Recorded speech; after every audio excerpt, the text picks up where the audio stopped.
Ain't no stopping us. Fly without a boarding pass. Couldn't catch me, I'll be moving fast. Call me a shooting star.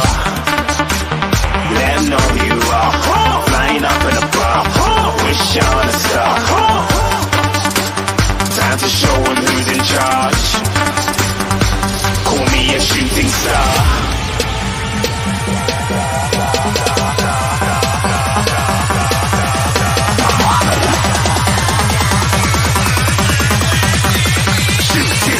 Didn't even get to cross.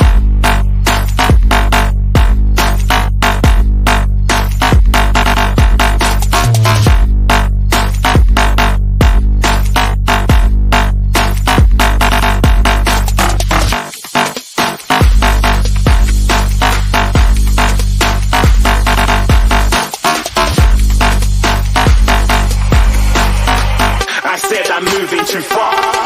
Get to glass.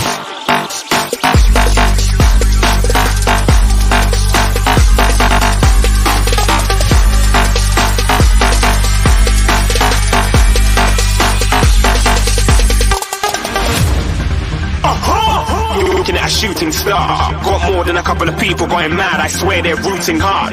Tell them I'd be big in the game like she went and got them breast implants. I said I'm moving too fast. Didn't even get a glance. I'm ready to eat up track like I'm seated in a restaurant. If you had swag like mine, you know it's best to flaunt. We aren't hating because you aren't. Shining like it's neon. Rock like kings of Leon. Shooting stars across the galaxy. I stand out, so don't be mad at me. Infiltrate, I'm with my strategy. When I turn up, then I just have to leave. Shooting stars across the galaxy. I stand out, so don't be mad at me. Infiltrate, I'm with my strategy. When I turn up, then I just have to leave. Yeah, shooting. Yeah, shooting. Yeah, shooting. Yeah, shooting shots.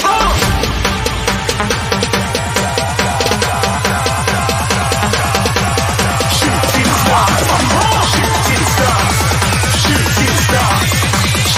stars. Didn't even get to cross.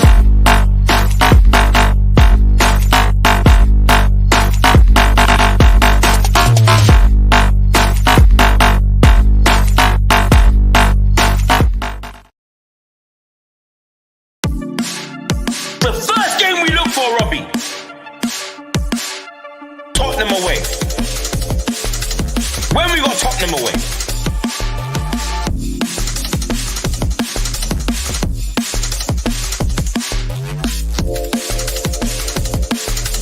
Tottenham away. When we got Tottenham away?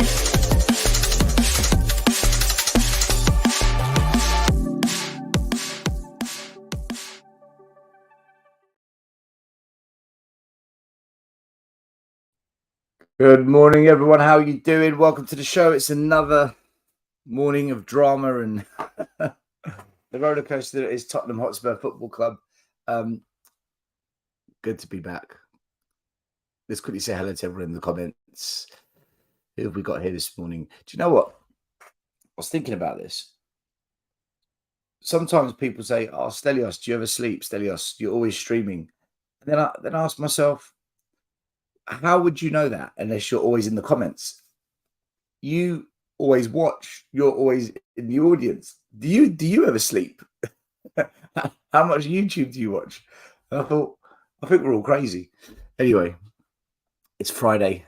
It's coming to the end of the week. The Premier League is about to begin. Oh boy, it's going to be something different, I tell you. We've got Mutsini. How you doing? Hit the like button. Hi, I like Spurs. I like the Spurs. I'm good to hear that. Got Andy, big up. Mark Swifty in the house, legend of the channel. How you doing? Tony Rodriguez, original channel member. How are you? Got Lily White Lane, Robbie, who should be coming on a bit later on in the show. The disabled team, big up as always. We've got J.O. Good morning to you as well. Strasbourg Steve. How are you, Strasbourg Steve? Sammy Mehmet, big up to you and the boys. Jack Clark, Harry who? Oh, God, the Harry Kane saga. The Birdie Hotspur, big up. Jordan Stevens in the house. How you doing, Jordan? Hope you're well. Chris Horay, big up. Bordeaux Spurs, massive, all the way from France. Levy holding up the deal. Nah, no way this dude. He's something else. Do you know what? I don't even know what the latest is, Steve. I'm going to go and find out because I don't think I can keep up to date with the Harry Kane story. Don't forget to smash the like, big up. We've got Matt Copin, who should be jumping on soon. Big up, Matt. I hope you're doing well. C to the fourth in the house. Another Spurs fan who's clapped. Yeah. Join the massive. We've got George Weller. Big up to you, my man. We've got Arsenal number one. Big up, Stel. Big up to you. Hope you're well. Okay. Let's try and find out what the latest news is with Harry Kane, just to start off the show. This is a Premier League preview, so I don't want it to be all about Harry Kane. I do want to look at the clubs all fighting for that Premier League title and top four, I guess. Let's quickly go to Sky Sports, see what the latest news is over there. So Harry Kane, Tottenham insist striker has permission to fly to Germany for a medical ahead of a potential move to Bayern Munich. Harry Kane is Tottenham's all-time record scorer. Yes, we know that. Academy graduate. Yes, we know that. Harry Kane is waiting for permission to fly to Germany for a medical ahead of a potential move to Bayern Munich. After Kane was told that a deal had been agreed between the two clubs, he's decided to accept Bayern's offer. Ooh, surprise. We didn't know this was coming. I've only been saying it for 2 months. It was understood the third choice was being driven to Stansted Airport this morning when he was told not to fly. What? What's going on here? He turned back and is currently at a family home near the airport, waiting for permission to fly. Despite suggestions Tottenham were trying to make last-minute changes to the deal, they said their agreement with Bayern Munich remains in place and has not changed. Right, so Bayern... Right, so let me get this right. Harry Kane has been granted permission to fly to Munich to do a medical. Harry Kane has gone to the airport and then he's been told to turn back because there's a last-minute change to the deal. I mean, let me bring in a good old friend of mine, a legend in football, actually, Cheyenne. Morning, Cheyenne, you right? Good morning. How you doing, Stel? Yeah. Have you heard this about he's gone to the airport? What's going on? What's going on now? Typical Spurs, isn't it? Is anyone surprised? Really? Is anyone surprised? This is what happens, isn't it, with our club? 1 minute it's this, next minute it's that, then it changes to this and it changes to that. They're trying to change the deal or whatever. You know, we hear it at Spurs all the time, don't we? I mean, it's laughable, isn't it? It's absolutely laughable. See if there's anything coming from Fabrizio Romano. He's right. Romano says, final poker games of the Kane saga. Harry Kane and his camp at the airport in order to fly to Munich. Tottenham now asking to change some small conditions of the deal. Kane just waiting to fly once Spurs approved. Daniel Levy is in the USA on a different time zone. Crazy, isn't it? I mean, according to Ali Gold, Spurs have given him permission to fly. I think that's what he posted on Twitter not long ago. But again, who knows? Who knows? Who knows? Look what Ali Gold saying. Ali Gold. Spurs claiming Harry Kane does have permission to fly to Germany, right? So basically, who do you believe? Who do you believe? yeah. Who do you believe? Well, you know what, Cheyenne, we've done so many shows on Harry Kane this week. Not surprising, but you haven't been on any shows for us to know what you think about it. What's your take on the whole Harry Kane situation? And like, how do you feel about the deal going through 2 days before? Well, looks like it's going to go through literally on the eve of the Premier League starting. Well, to say it's not ideal preparation would be an understatement, obviously. And poor Ange, I think he hasn't had the greatest of pre-seasons, considering everything that's happened.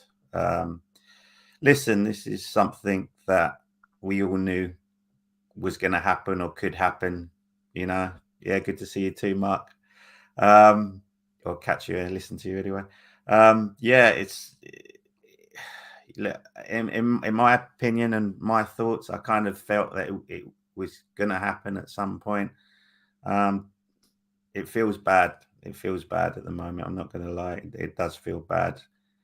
My feelings are, you know, like so many channels that I've seen have said the same thing. It's that lack of ambition that has led to this. You know, you had Son, you had Kane in their prime years. You know, why did we not build a team around those two guys? Why didn't we do it? You know, it's beyond me. It's beyond me. And now we're seeing the inevitability of what's happened there. We're lacking that ambition. We've lost one of the best players in the Premier League, one of the best players in the world for his position. And it's a sad day. Whether it's today or tomorrow he leaves, it's going to be a very sad day for Spurs supporters all over the world. Sure, are you a little bit surprised that he's gone to Bayern Munich of all clubs?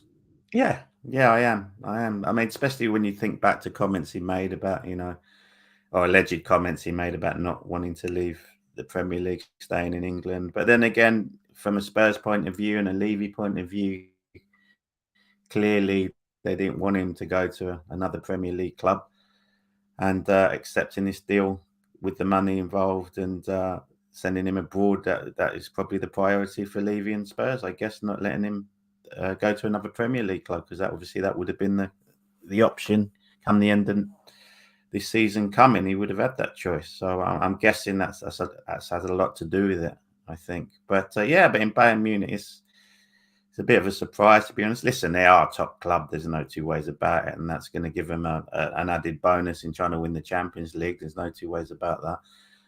Is the Bundesliga and German Cups going to fulfill his, you know, thirst for trophies? I'm assuming it will.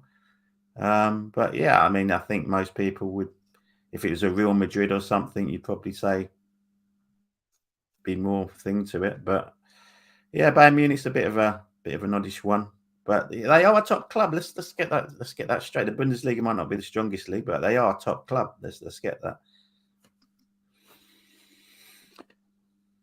Yeah, Luke, do you need a big up? Do you think he'll actually stay in Bayern Munich for 4 years or 5 years, however long the contract is? Or do you think in maybe 2-3 years' time, if he wins the big trophies with Bayern, Champions League, a couple of league titles, that we might find him part of a 50-60 million pound transfer back to the Premier League to one of the so-called big three or something like that?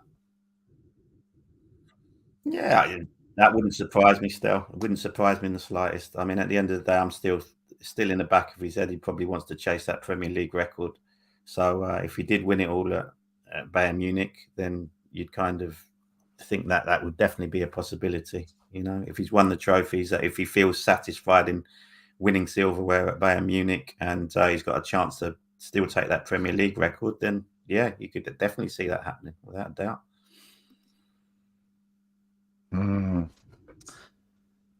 How do you feel, Stel? How do you feel today? How do you feel knowing that he's probably gone?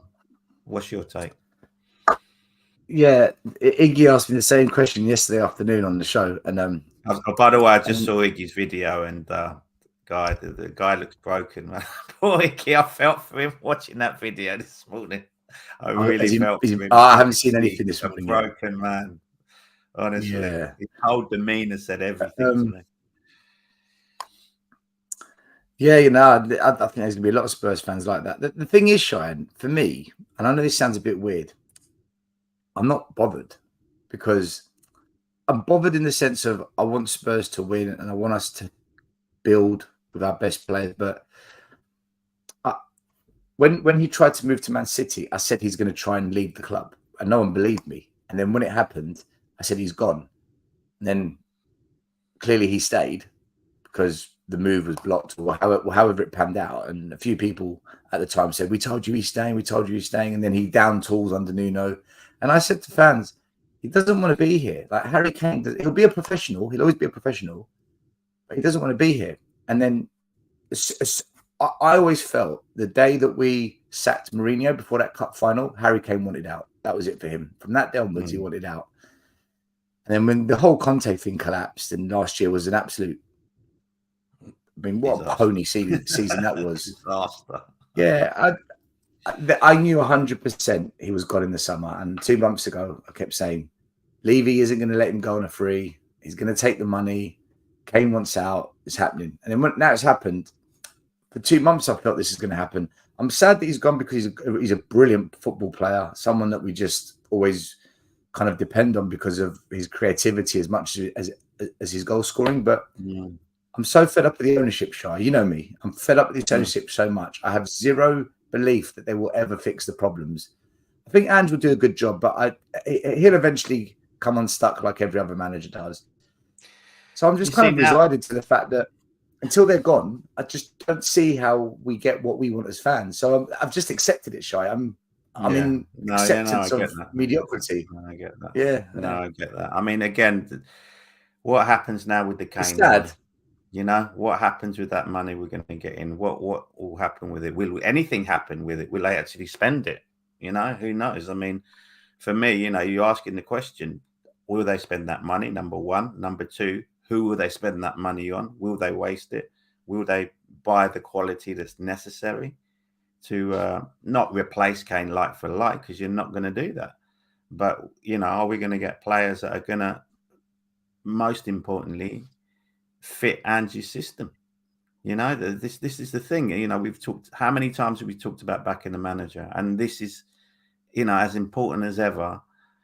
All right, they must have had some, you know, I know common sense and Spurs don't go together hand in hand a lot of the time, but you'd like to think the contingency plan was there if Kane was going. So they must know who they're going to line up to, you know, at least fulfill some sort of, you know, goals ratio in terms of attacking players or strikers or whoever. I mean, again, watching quite a few channels, they've all said the same thing. There's no excuse about not getting Tap sober now.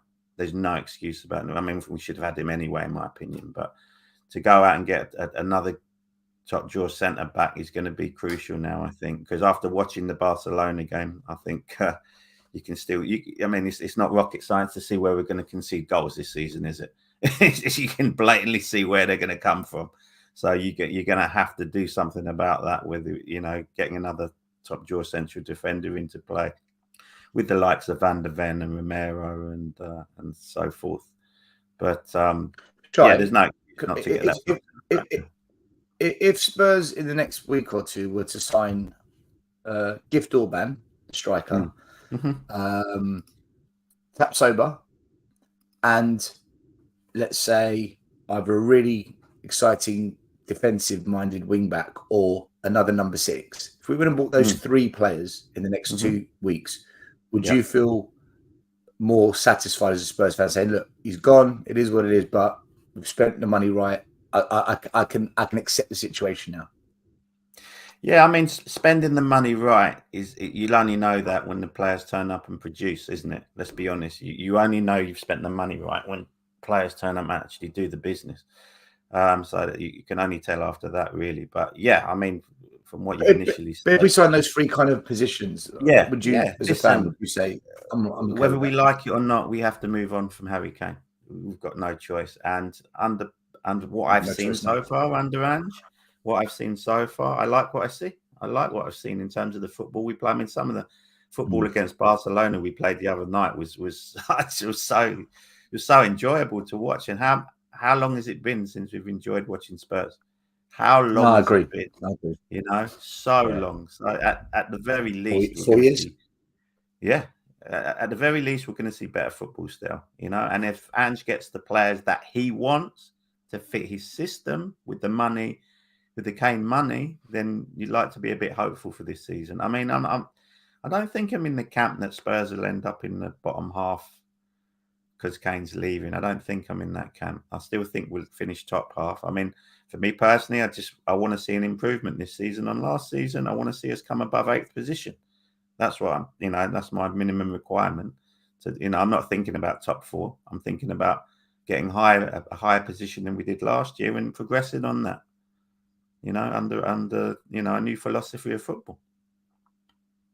With Harry Kane gone, and rumours that Richarlison is injured and might need surgery, we don't know yet. We've signed this youngster from Argentina. I think Paul O'Keefe came out with something last night regarding that. It wasn't true about this injury, but again, we'll know more with the press conference later today, I'm assuming. But I'm sure I saw Paul O'Keefe say something about that wasn't true about him being injured, and he put it on his own. Let's assume that he's fit. Then he's not injured. With Harry Kane gone, we've got Richarlison, we've signed Veliz, and we've got Dane Scarlett there or thereabouts, I guess. Would you start Richie as the main striker, or would you now play Heung-min Son as the main striker? Do you know what? That's a very good question. That is a very good question. I mean, we've made no bone about it, Stel, when we've spoken recently about Richarlison. I don't know if he's the right person to lead Spurs, especially as a Kane replacement. I'm really not sure. Sonny's come in before. He's replaced Kane before. He's done the business before. You kind of feel that's a safer bet, don't you think? Sonny's a safer bet than Richarlison, you'd say, in terms of what he's produced before. So for me, it's not outlandish. It's not outlandish to think of Son being that replacement for the moment, anyway, for Kane up front. Just not sure about Richarlison. I'm really not. I never have been since we signed him. I'm not a fan. Yeah, I'm not exactly. I think there's doubts there. There's no doubt. There's doubts there. I mean, yes, he's Brazil's number 9 and he does the business for Brazil. But under Spurs shirt so far, we haven't seen nowhere near what we want to see. And listen, I don't want anyone to fail at Tottenham. I really don't. I don't want any player to fail at Spurs. And I really hope this season he comes good, given the opportunity. I hope he does come good, but I'm just not so sure still. And I know you feel the same way. Yeah, for me, it's the decision making. It's the rolling. It's always looking to go to ground and not staying on his feet and trying to sell the referee that he's been hurt or fouled. And just when I do see him get chances, £60 million just for that, do you? You don't pay £60 million just for that. You want to see goals, assists. That's what you buy him for, not the rest of it. The rest of it's add-ons, isn't it? The rest of it's bonuses. You take that on top of the goals. And do you know what? The assists. Yeah. You don't mind it if all the other stuff comes first. Yeah, exactly. Yeah. But when you watch him against teams like Young Boys Sailors and Marseille and teams like that, he pops up with goals or a goal, and you think, okay, yeah, fair enough. But then as soon as you play anything half decent, like top 10, whether it's well, even against West Ham, to be fair, he was terrible pre-season. But against Barcelona, he was non-existent. He was. I give him credit. His work rate is good, right? Yeah. His work rate is good. You can't fault that. You can't fault that. Yeah, I can't fault his work rate, but I mean, the only other thing I'll say about the Barca game still, do you think he had enough chances created for him in that Barca game? That's the one thing I didn't see many chances created for him, but is that because of his poor movement? He wasn't getting in the right positions? I'm not sure, because I didn't actually... He had one chance I can remember, but other than that, I can't remember many other chances that he had that game, but still. Okay, so that's a great question. Right, we've both played football, Shai, right? We both played football together. When you play in that team that likes to knock the ball around and keep possession of the ball and is quite forward-thinking, as a player, you find yourself in that team because you enjoy that football. You find a way of getting into the game. You find a way to make yourself available to receive the ball, and your head's up and you're looking for a way to lay off the pass or the shot or whatever it is you do. I don't know if Richarlison's got the football intelligence. I don't know if he's got that football brain. I think that kind of football, you need a bit of a brain to play it. And I don't know if he's got that football brain. Do you know what I mean? Yeah, I know what you're saying. No, yeah, I know what you're saying. I mean, Kane's so intelligent in finding those positions, across the front line. He's always thereabouts finding, and, does Richie find those positions? it's questionable, isn't it? It's questionable, definitely. But I say in terms of going forward, we have to move on. We have to identify the right targets now to complement this Postecoglou system that's gonna work. And like I say, I'm really hoping Ange has got the plan in his head of what he's going to do. You know, that Kane's gone. He's already got that in his head. This is what's going to happen. If Kane goes, we're going to get this person, we're going to get that person. And Levy backs him and the club back him. They go and do it. They go and do it in these next 3 weeks, yeah? You know, I've been here so many times before. Please give the player please give the manager the players he wants. That I'm expecting nothing. So if anything does happen, I'll be surprised. So I think that's a better way, so a healthier way. Because how many times have we been there on the phone? Honestly. 2 days to go for a transfer deadline day. Where's the players? Where are the players? How many times have we done? Drives you bonkers, mate. Doesn't it? Drives you bonkers, and every other Spurs fan going. Yeah. And then the only difference is the last 2 or 3 years it's become toxic. Whereas before we were just moaning, it's become toxic, and I don't want it to be toxic for Ange, because I think he deserves better, because he's doing all the right things. But it's gonna get toxic if we don't do it, though. There's no. Yeah, fans are paying so much money now to go to the game shy that they're demanding a bit more. Exactly. And why shouldn't they? You know, I feel sorry for Ange. I really do. I just think that the guys had, you know, it's really been a bad start for him in terms of the preparation. You know, it's really not ideal. No, it's really been a poor pre-season, and I feel sorry for him. But you know, from what I've seen in the pre-season, it's been positive. It's, you know, I think a lot of Spurs fans will say what they've seen so far in pre-season is positive in terms of the way the players have applied themselves to play that sort of football. I think it's already looking pretty good, and obviously it's early days, so you know there's a lot to be positive about. The only thing is obviously is that, you know, like I said before, defensively you can see where the goals are going to go in from. You can see that the vulnerability is there already, and we really need to address that. That's key, you know. I mean, otherwise we're going back to the Ozzy Ardiles era of we're going to score more than you.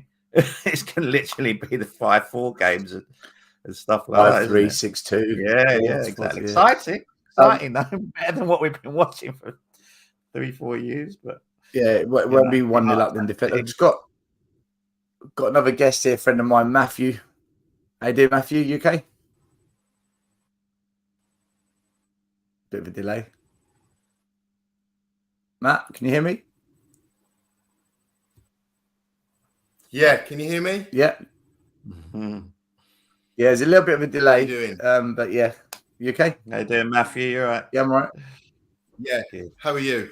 Very well, thank you. Well, I say very well. You're going to be very well with Kane leaving your club. Not really, but hey ho, what can you do, mate? It's one of those things where we just got to get on with it, unfortunately.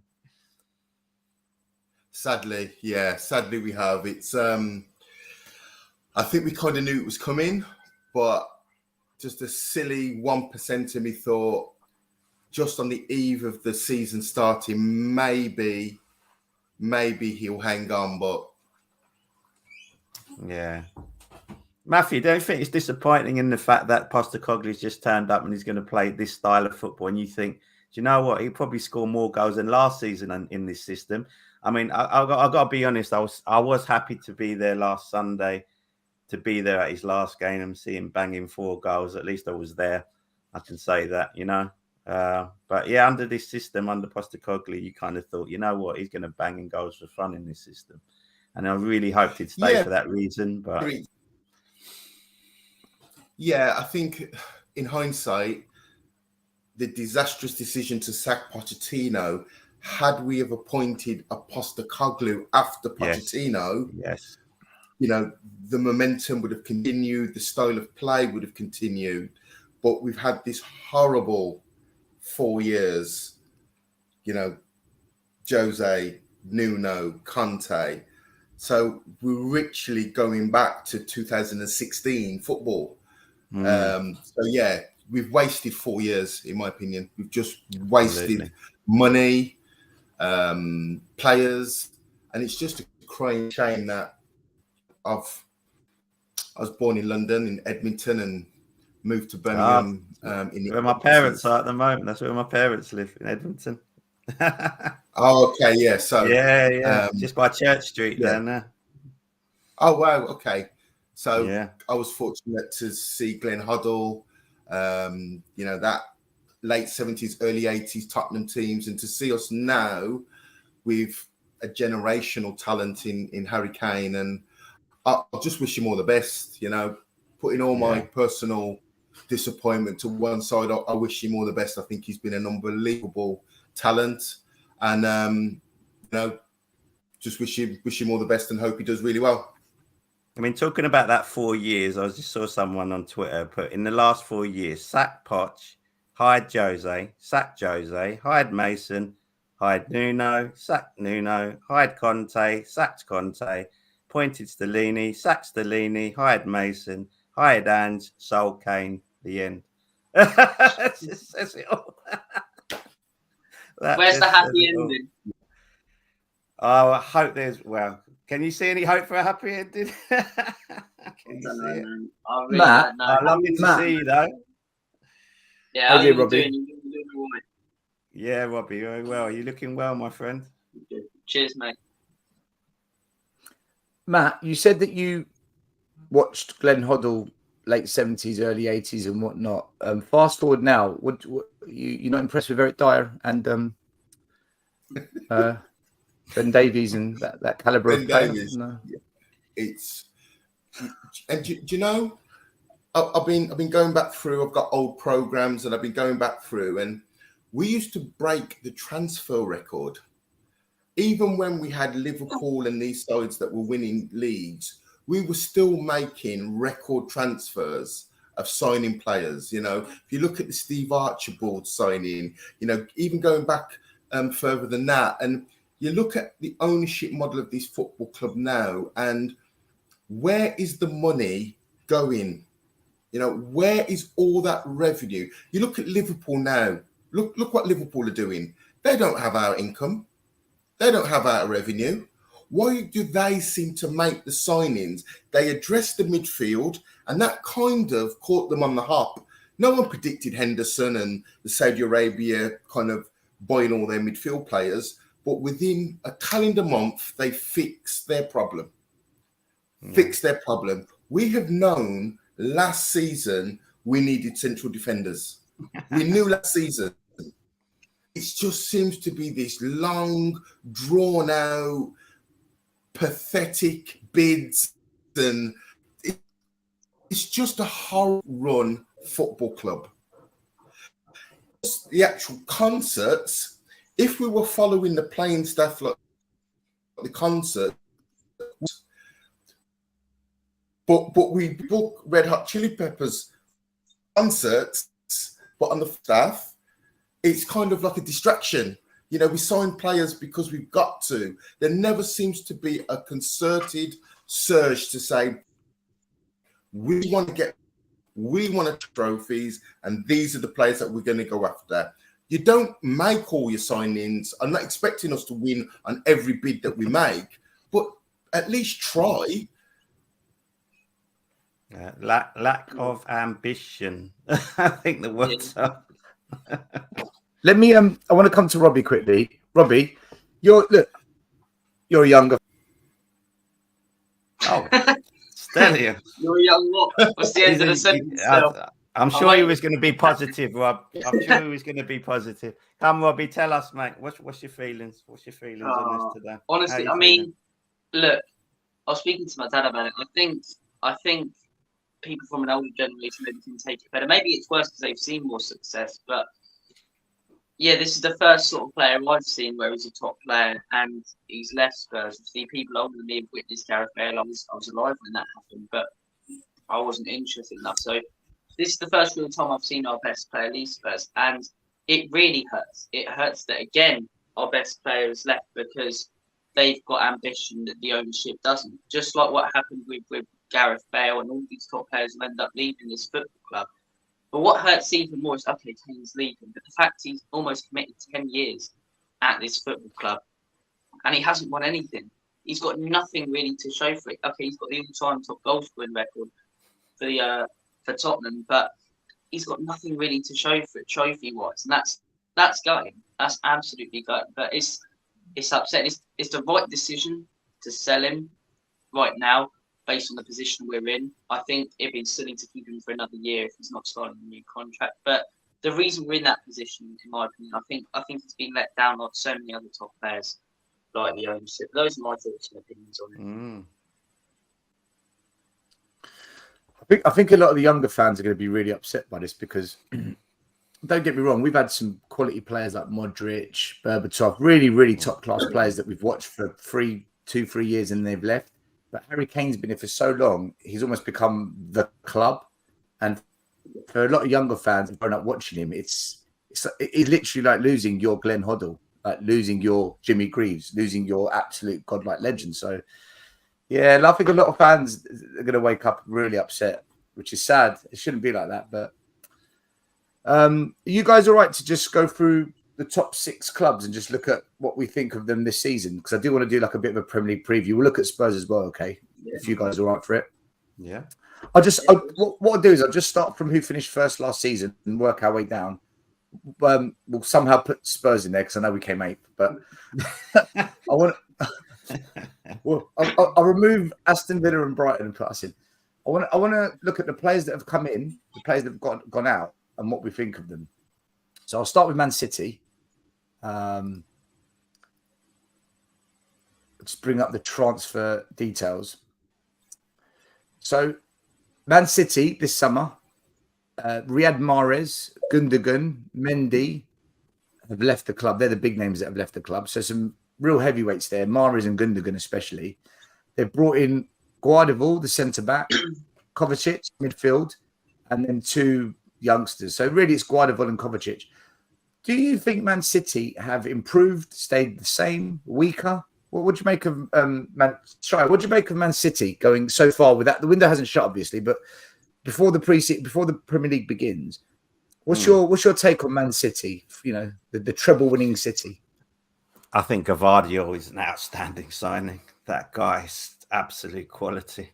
I mean, watching him in the World Cup for a central defender that young to be playing like that as a leader, he's amazing, I think. And that has definitely bolstered their defence without a doubt. I think Gundogan's a loss. I think he was so influential for City last year. Kovacic was an interesting one coming in. I don't know. You know, like for like replacement for Gundogan. I'm not sure about that. But I think keeping Bernardo Silva is key. I think that's key for City. If he stays, if he ends up staying, that'd be a very good thing for City. I mean, I wouldn't rule out them signing another big player. I can see that you could probably see that out, especially with Mahrez going.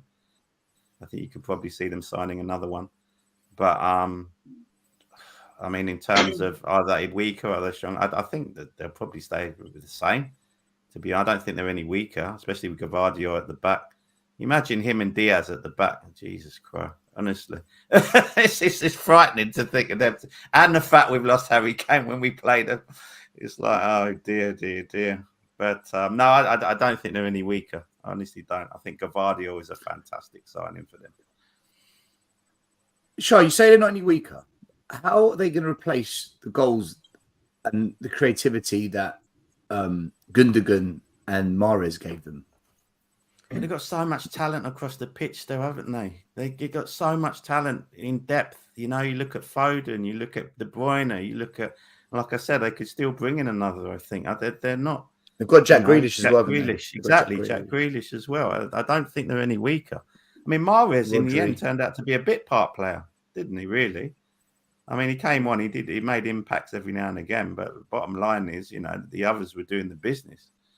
At the end of the day, I think Gundogan is, like he just put up there, Gundogan is a loss for them. There's no 2 ways about it. But I don't think they'll be any weaker, in my opinion. Robbie, how do you feel about Man City this season? Are they still your favourites to win the league, or? Yeah, I'd go with them. I think they're just too good. I think they weakened a little bit in midfield, but I think they've strengthened that little bit as well in defence. And plus, you're still looking at that midfield. Yes, they've lost Gundogan, but they've still got De Bruyne, still got Rodri, and some of the players we mentioned there, Bernardo Silva, Foden, Grealish, who can play wingers and midfield. And I think that depth at centre, that Diaz, Laporte if he stays or goes, Akanji, Ake, Gvardiol, Stones who can drop back. That's ridiculous. Absolutely ridiculous when you look at that. I think, like I say, I think if we can a tiny bit in midfield, I think Kovacic might not do as well as Gundogan. I think he'll do a decent enough job there. But like you say, Sean, that Simon Gvardiol, that's a Gvardiol is just honestly quality. I'll be very shocked if he doesn't settle in quickly. But he's brilliant. I think they'll still win the league. I think they're too good. Still your favourites to win the league, yeah? Yeah, I just think they're too good. I can't see anyone stopping them. Matty, how do you feel about Man City this season? The team to beat. I think the Guardiola signer is just another piece of the jigsaw. He always seems to find that player that slots in fairly quickly. I just liken Man City and Guardiola. They're like, I'm going to show my age here, but they're like Seb Coe or Steve Ovett, where they just know how to place. They seem to know how to... That's some analogy, that is. That is a quality analogy. Robbie's thinking Ovett who? Coe what? They're runners from the 80s. They're runners from the 80s. Imagine Mo Farah, but that type of... Yeah, so they just seem to be... They know how to time the race, you know? And whether it be Liverpool a few years back, Arsenal last season, they get off to a good start. And obviously the press, Arsenal are going to win the league. But they just seem to be on the shoulder, you know, like that Ovett and Co. There and thereabouts. That final bend, they just know what to do. That last 10, 12 games where they've got to win every game, they just have that kick to just accelerate past the pack. So they're the team to be. Haaland's going to be a year more experienced in the Premier League. I think Kevin De Bruyne had a few injuries, so he missed quite a few games last season. You know, if he's fit for most of the season, they just know. They know how to. They've got the T-shirt, the Championship rounds. They just know how to get over the line. So for me, whoever finishes above Man City wins the league. Yeah, you can pretty say it most seasons. I personally think they're slightly weaker. I think they need more in that midfield, and also I think it's so difficult after winning a treble to then go and have that motivation. I mean, look, Pep will have them firing, like you said. Pep isn't going to let them drop their standards, but I think a big window of opportunity is going to open up for someone else to win the league this year. I think someone else can. I genuinely think someone else will win the league this year as well, and it worries me because you're not going to like what I say. But let's move on to the next club, right? Which is Arsenal. I mean, I don't want to talk about them, but we have to. They're in the Premier League. They've got rid of Granit Xhaka, who actually had a good season for them last year. The backup goalie Matt Turner's gone, and they've brought in Declan Rice, Kai Havertz, Jurin Timber, and they're about to get Raya, the backup goalie. They've done a good bit of business at Arsenal. Like, I mean, Cheyenne, are Arsenal genuine title contenders again? And have they improved on their squad last year? Yes, I think they have improved in their squad. I do rate Declan Rice. I still don't think he's worth 105 million, but I definitely believe he'll improve their team. Kai Havertz, I'm not so sure. Again, he's one of those players that divides opinion, and I'm really not sure how well he'd do there. But Timber is I think Timber is going to be a very good signing for Arsenal. I mean, it was very obvious when they missed Saliba last year that it kind of all fell apart for them, didn't it? So I think bringing in Timber is a key signing for them. I think they'll be there and thereabouts again. They've got their managers set, that they've got players in there that's set. They've added to it a good defender, a good defensive midfielder. Havertz could be hit or miss, But again, you know, they've got a good makings of a side there that challenged for the Premier League last year, and you can't see him. I can't see him going backwards. Put it that way. So they're going to be there or thereabouts, definitely. Robbie, Arsenal, are they going to win the league? No, not a chance. I think City win it. I think they could contend, but I don't think they're close to City. And you'd think that they'd have a better season than last season with the players that they've brought in, because they've strengthened in their priorities with Timber, with Rice, Raya as well. I just don't think they're going to have as good a season. I know it's only pre-season, but in the games I've seen them in, they haven't been playing with that same sort of fluidity. I know they've won the Charity Shield, but I just don't think they're going to have as good a season. I think the end of last season, it may make them think if they do take lead in the title race, is the same thing going to happen? And yeah, I think they'll have a good season. I think they get top 4. I think they'll finish 3rd probably, but I don't think they'll really contend for the league. I don't think they'll win it. I don't think they'll have as good a season as last year. But I think Rice is a good sign. I agree with Shiloh. Not 100 million, not a chance. And yeah, Timber's a good signing. Raya, it'll be interesting to see. Will it be him or Ramsey? Raya. Havertz is a crap signing, I think. That's the one thing. I'm not so sure about him. I'll be honest, Robbie. I agree. Look, I'll pass it on. It's good to see Brian as well on the panel. Did they go? Can you hear us? What up, Shy brother? How are you? I'm very well, my friend. Lovely to see you on Sunday. Good catch up. It was great, mate. It was great. It's lovely to see you again. Just not on a day like this, obviously. But if bad news brings us together, Shy, I'm all for it, my brother. Thank you, my friend. Brian's even wearing a black T-shirt in the morning. Black, look, black. Not anyone wearing a black T-shirt. They're both wearing black. Good. Hey, Brian, let me come to you. So we just did Man City, what we thought of Man City's transfer business and what we think they're going to do this season. What about Arsenal? Do you think they've improved? Do you think they're going to mount another title challenge? I think title challenge. Put it this way: they're going to finish. They'll definitely be in the mix. But I think with Liverpool strengthening the way they have, with Manchester United, Chelsea, with those strengthening, it's not going to be as a easier run as they had last season. Last season, it was really between them two. Other teams were just falling by the wayside. Arsenal, don't get me wrong, and let's get this right. Unlike what we do, they've strengthened from a position of strength.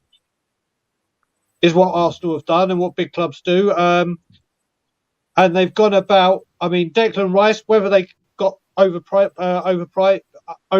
or whatever, irrelevant. They've got the player. They've got the player they wanted.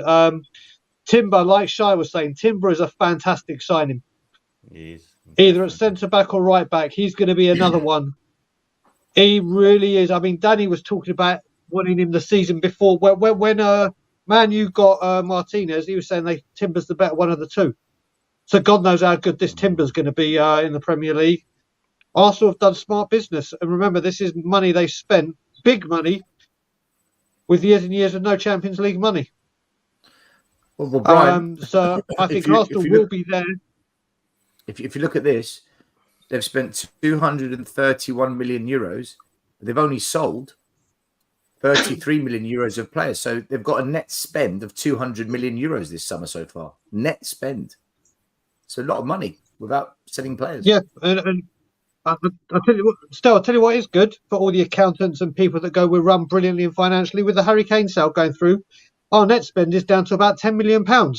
So well done to all the data-driven and money-orientated. Yes, we looked at that smart, shrewd business. We only spent £10 million. Well, those people can be happy today. Mm. And you know what, Brian? There'll be other people that are probably in Spurs that will probably be thinking, you know what? Kane was an academy player, right? Look how much money we've made out of that. Yeah, we've sold him for 100 million euros and we didn't pay a penny for him. So they'll probably look at it that way as well. We've made such a great profit. Sure, I'll tell you. I'll tell you the funniest thing, and I was going to tweet this today, but obviously I didn't want to do a thread on it because I don't have the time or the patience, and I wanted to make sure I got it so it was clearly understood and not misinterpreted in the written word. Isn't it amazing when we needed defenders for 3 years? 3 years. And then when it was all falling through and we hadn't bought them, and people like myself, Stel and others, Robert, everyone that was on Twitter going, oh, do you know what? Where are the centre-backs? Where are this? Where are that? Don't worry. Don't panic. The window shuts on September the 1st, so we've got plenty of time to sort this out. Well, now that we've sold Harry Kane with 2 games to go in the season, now they panic about time. Yeah. So my ones to the centre-backs are that said, don't worry, we have till the 1st of September. All of those people that wanted to bitch at us, oh, don't panic, it'll get sorted. Don't worry, we got till the 1st of September to sort this. Don't worry. Took 3 years to sort the defence out. I'm sure about 7 weeks, we'll get everything sorted. All be wrapped up. Flip-flop people, man. Flip-flop people. I was saying to Shine earlier, I said, my worry now with Ange, my biggest worry is that he's such a good guy the way he comes across. He says all the right things. He's trying to play football the right way. Everything he's done is tick, tick, tick. But because of the way the club is being run, the poor guy is going to be surrounded by this toxic atmosphere that's building again. And that's the sad thing about this all. The toxicities come back instantly. It's been building, but Matt, let me come to you. I think the fact that Arsenal are actually improving adds to the pain of Spurs fans because they're going that way and we're going that way. When 4 years ago, and I think it was Iggy that said it last night, 4 years ago, if you go on Arsenal Fan TV, it was Lee Judges who said, look at the way our clubs run. We're going to pot them down the road. They're doing all the right things. They're the club to... And look what's happened. Do you think Arsenal can win the league this year, Matt? Do you think they're going in the right direction? For sure. The signings, they're joined up from above. Directors, manager, players, everybody seems to be in the same direction. I agree with Brian. I think Timber's an unbelievable signing. Raya is just another pug in the eye for Spurs fans. It's the fact that they can get him. We should. You look at what Arsenal are paying for him as well, and you wonder why. Why didn't we get it done? Why didn't we get it done when Arsenal seem to have done it? I don't understand that. Premier League proven as well. Sorry, Matt, to interrupt. I was just saying. No, absolutely. I actually think he's a better keeper than Ramsdale, in my opinion. I think he's better. They're certainly going to be in the mix. There's 2 ways of looking at this. Will they be a bit more streetwise because they've been in a title shake-up last season? Will they learn from, a couple of mistakes that they made at home towards the end of the season? Nerves. If you look at us, our first title run that we had under Pochettino, and we were there or thereabouts the next season, were we smarter on the second title push? I still think it's Man City's to lose. And another thing I don't think the Arsenal fans have really thought about is Champions League football. Last season, they were quite fortunate that they could rest a lot of the key players in the Europa League. They can't do that this season with the Champions League. So, if you look at some of their players, are they used to playing Tuesday, Wednesday, high intensity, and then 12:30 kick-off on a Saturday? I know they're quite young, but are they used to playing? Especially when the knockouts. Yeah, for sure. Yeah, are they used to that? So I think they're certainly going to be in the mix, but half my family are Arsenal fans, so I hope to God they don't win it. Good. So yeah, still Man City for me, but they're certainly going in the right direction, and I hate to say it.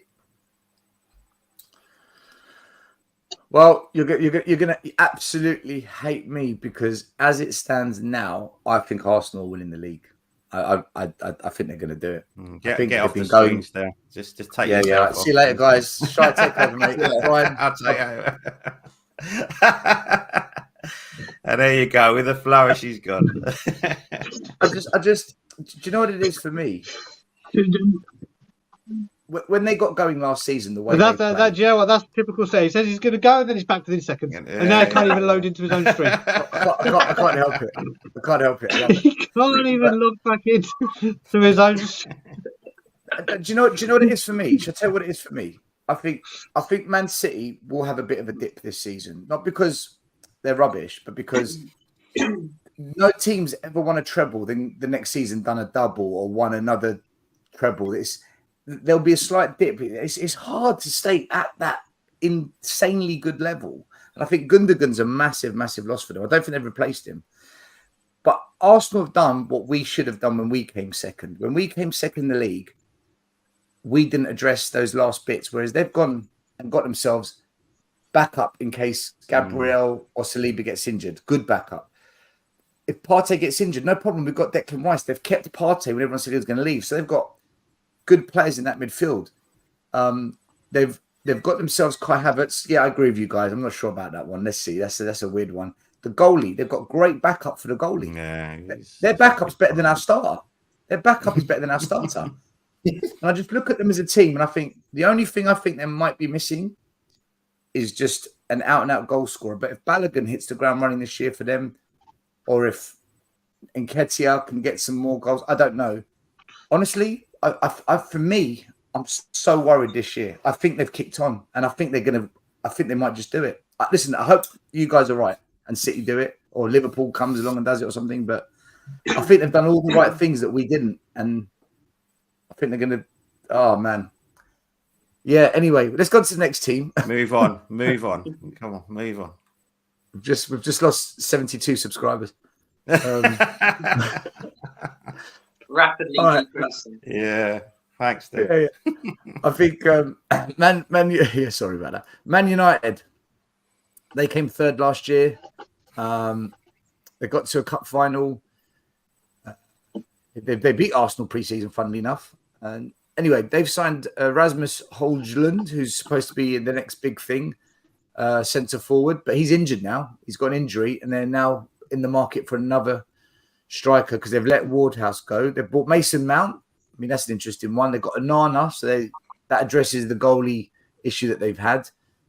Johnny Evans, I think, is just a temporary transfer. I think he's gone at the end of the month.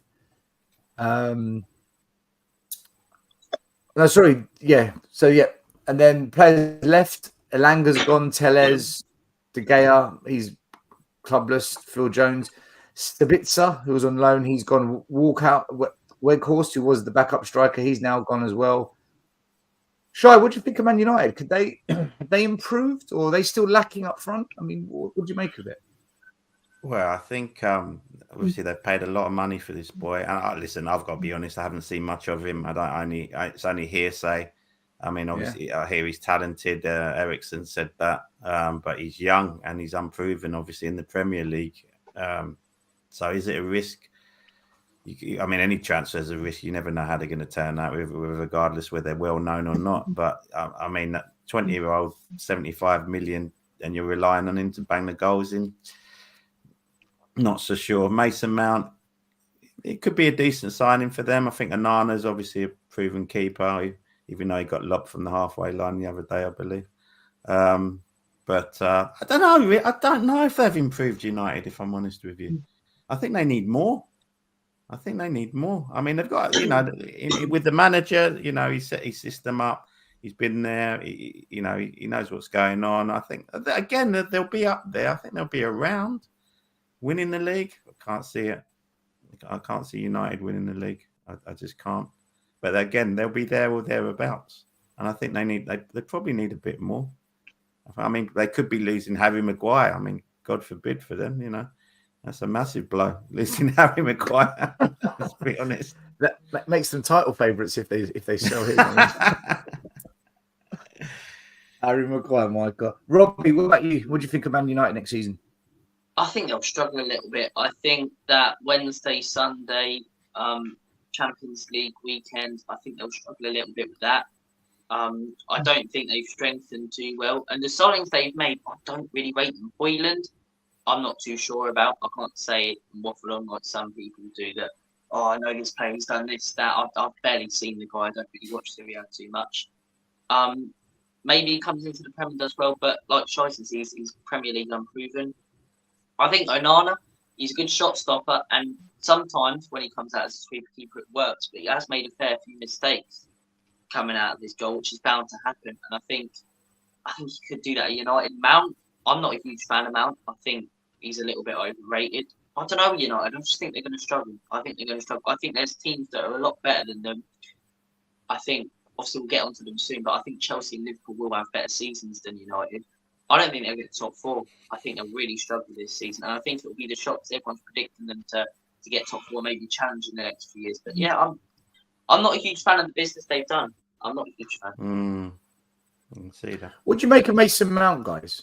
In fact, look, Brian, let me come to you. What do you think of Man United's chances? And what do you make of Mason Mount? Pochettino didn't want him. Poch tends to know a good young player when he's got one, surely. Yeah, well, Man U are always going to be there or thereabouts. Regardless or not, they've strengthened. Onana will settle. He's had a couple of where he's been chipped ridiculously. They wanted the Mason Mount. Listen, I joke about with one of the guys at the back of We Are Tottenham TV by the name of Sammy. He's a huge Chelsea fan and loves Mason Mount. And I was taking the piss out of him all last season at how bad he's been. He's a good player. Do I think it's a strange signing? Yes. Do I think he's £65 million or whatever it was? No. But in today's market. But again, it's back in the board, or back in the manager, isn't it? With the players that he thinks he needs to play his system. I think that striker, once he gets going, will be something. I think they're there or thereabouts again. This season, when you look at it, all the teams you look at it, Stel, and everyone here, and in the chat, every team is strengthened considerably. Whether we think they're the right signings for those clubs or whether we don't understand the point or the price, the managers have got the players they wanted, and now they get to work with them. And I've got a bad feeling that Manchester United are going to be right up there this season, like the biggest challenger to Man City. I really do. Really? You think they're going to be knocking on the door? Yeah. Yep.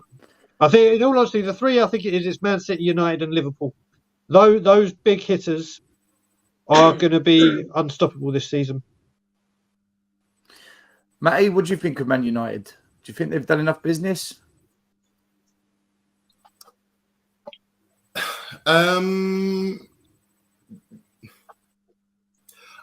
Enough business. I think the right business. I think this was even prior to Poch arriving. I think Mason Mount just wanted out to Chelsea. I think that relationship had broken down to an extent. I just think he wanted to leave. I'm not sure about who's going to consistently score goals for them. And I know Rashford had a good spell last season, but they're always going to be there or thereabouts. And the thing with United, they've got an ownership model that will, even though the fan base hates them, will always go and spend. So if they are short after the first couple of games of the season or results are a little bit indifferent, they're one of them clubs that 2 days before the end of the transfer window, they'll go and find an 80 million and go and buy something. So they're always a threat simply because of what they do. I don't see them as title winners, but I think there's certainly a top 4/5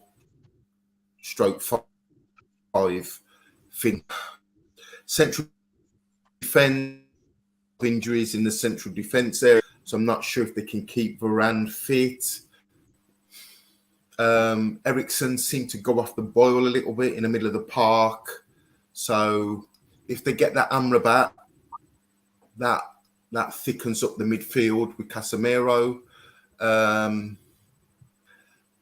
not sure about Anthony. There's always clubs that you don't expect. League, Arsenal last season, and there's always one of the clubs that they dropped down the league, Chelsea last season. So I think there's going to be a surprise both ways, whether that's Man U, Chelsea. One of them teams are going to have a a sticky period and drop out, and I think one's going to shoot up. And I'm not sure if it's Man U for the title, but certainly 4th or 5th.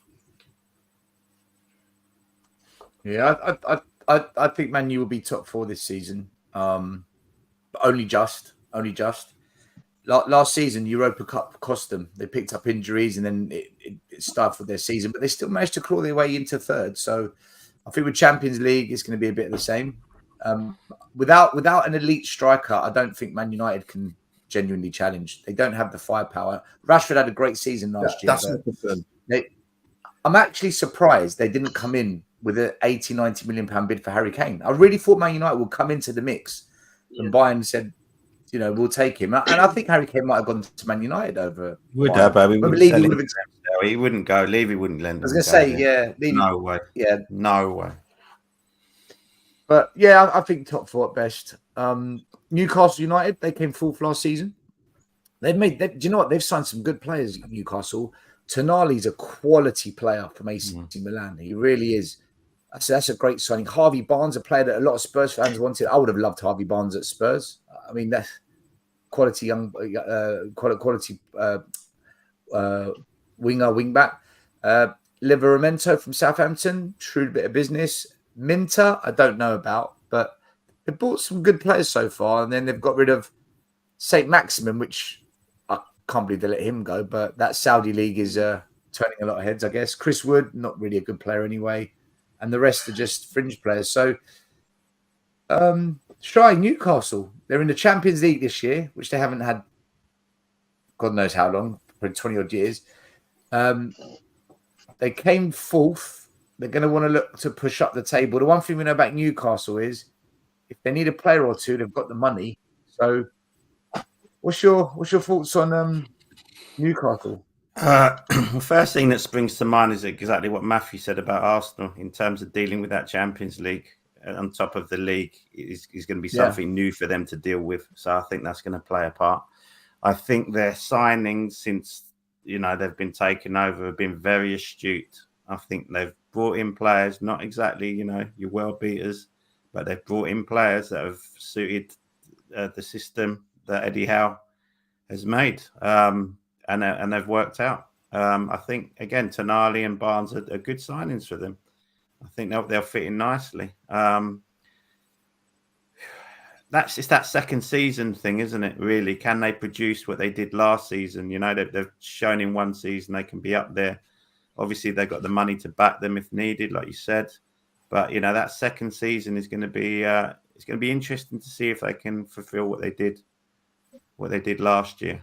To be honest, I think all eyes would be on Newcastle to see if they can do it again this season. I think it'll be a bit more difficult for them this season. Not to say they can't do it, but definitely not in terms of the league for me. But again, definitely challenges for top 4. Again, I think that's my opinion on them. Top 4 challenges, Robbie. What about Newcastle? Do you think they'll kick on from last season? I think in the league they'll probably finish below. I think they'll get Europa League and not Champions League because of that Champions League thing, which is the same class from other players you guys mentioned, or other teams you guys mentioned it. But I think they've made some good signings, but I think they'll have a good run in the Champions League. I think they'll have a few good cup runs. Maybe this is the year where they break that curse of not winning a trophy and finally get one. But yeah, I don't know with Newcastle. I just think Champions League football, it's the first time they've had it in years and years. And yeah, it's going to be a very different season for them. I think Eddie Howe may struggle a little bit under the pressure because I think one of the reasons he did really well last season was because there wasn't as much pressure. People were predicting Newcastle finished 10th, 11th, he got 4th, which was absolutely fantastic. I think when the pressure's a little bit more on them and they're in the Champions League, I think he not necessarily crumble, but I don't think he'll live up to the expectations. So I think they'll finish below the likes of City, Liverpool, Arsenal, United. But I think they'll have a better season than us, Villa, Brighton. I think they'll have a good run in the cups, but in the league, I think they'll drop off a bit. Brian, Newcastle, what do you make of them? I think people go on about this thing with the Champions League. Now, let's just say they do reasonably well in the Champions League and get out the group. come January, they'll just open that very, very big checkbook they have and go, right, Eddie, what do you need? What can we do to help you? Newcastle, what I will say, they've been very strategic with what they've been doing transfer-wise. They've been very... Everyone thought they're going to come in like and just go, right, this one for this amount, this one for this amount. They have done everything. They built that defence up, had the best defence in the league. They started working on the midfield with the guy they brought in from AC Milan. Yeah, they may get injuries. Yeah, they've got a lot of game time. I expect Newcastle to, like Robbie was saying, I think they'll be challenging for the 4th or 5th spot. But I don't like it when people say, oh, the demands of Champions League. They've got some players that can easily do this. Bruno Guimaraes has done it before and will do it again. Other players can play 2 games a week. Yes, there's a lot of expectation. Yes, there's a lot going on. Yes, they're playing a lot and when it comes to recuperating and everything. But Newcastle have an added advantage that if they need to do something, they'll go out and do it. So I think they're going to be strong contenders for 4th again. Top 4 as well, yeah. That game will be interesting Sunday, actually. That Newcastle Villa game. I'm quite looking forward to seeing that. Actually, I think it'll be a good opener for them. Do you know what? That's a good idea. Once we do the review, we'll have a quick look at the fixtures. Actually, that's a good idea. I didn't even think about that. I knew Shy was here for a reason. I knew we brought him on for a reason. I'm not just an ugly face on the screen, mate. Okay. He's not just a coach, people. Matty, what's your take on Newcastle? Looks like he's frozen there. He's frozen, yeah.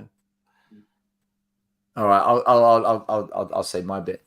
I think Newcastle have signed some brilliant players. I think Tonali's going to be superb in that defensive mid. Harvey Barnes, I really. Me, Stel? Yeah, go on. Your thoughts on Newcastle?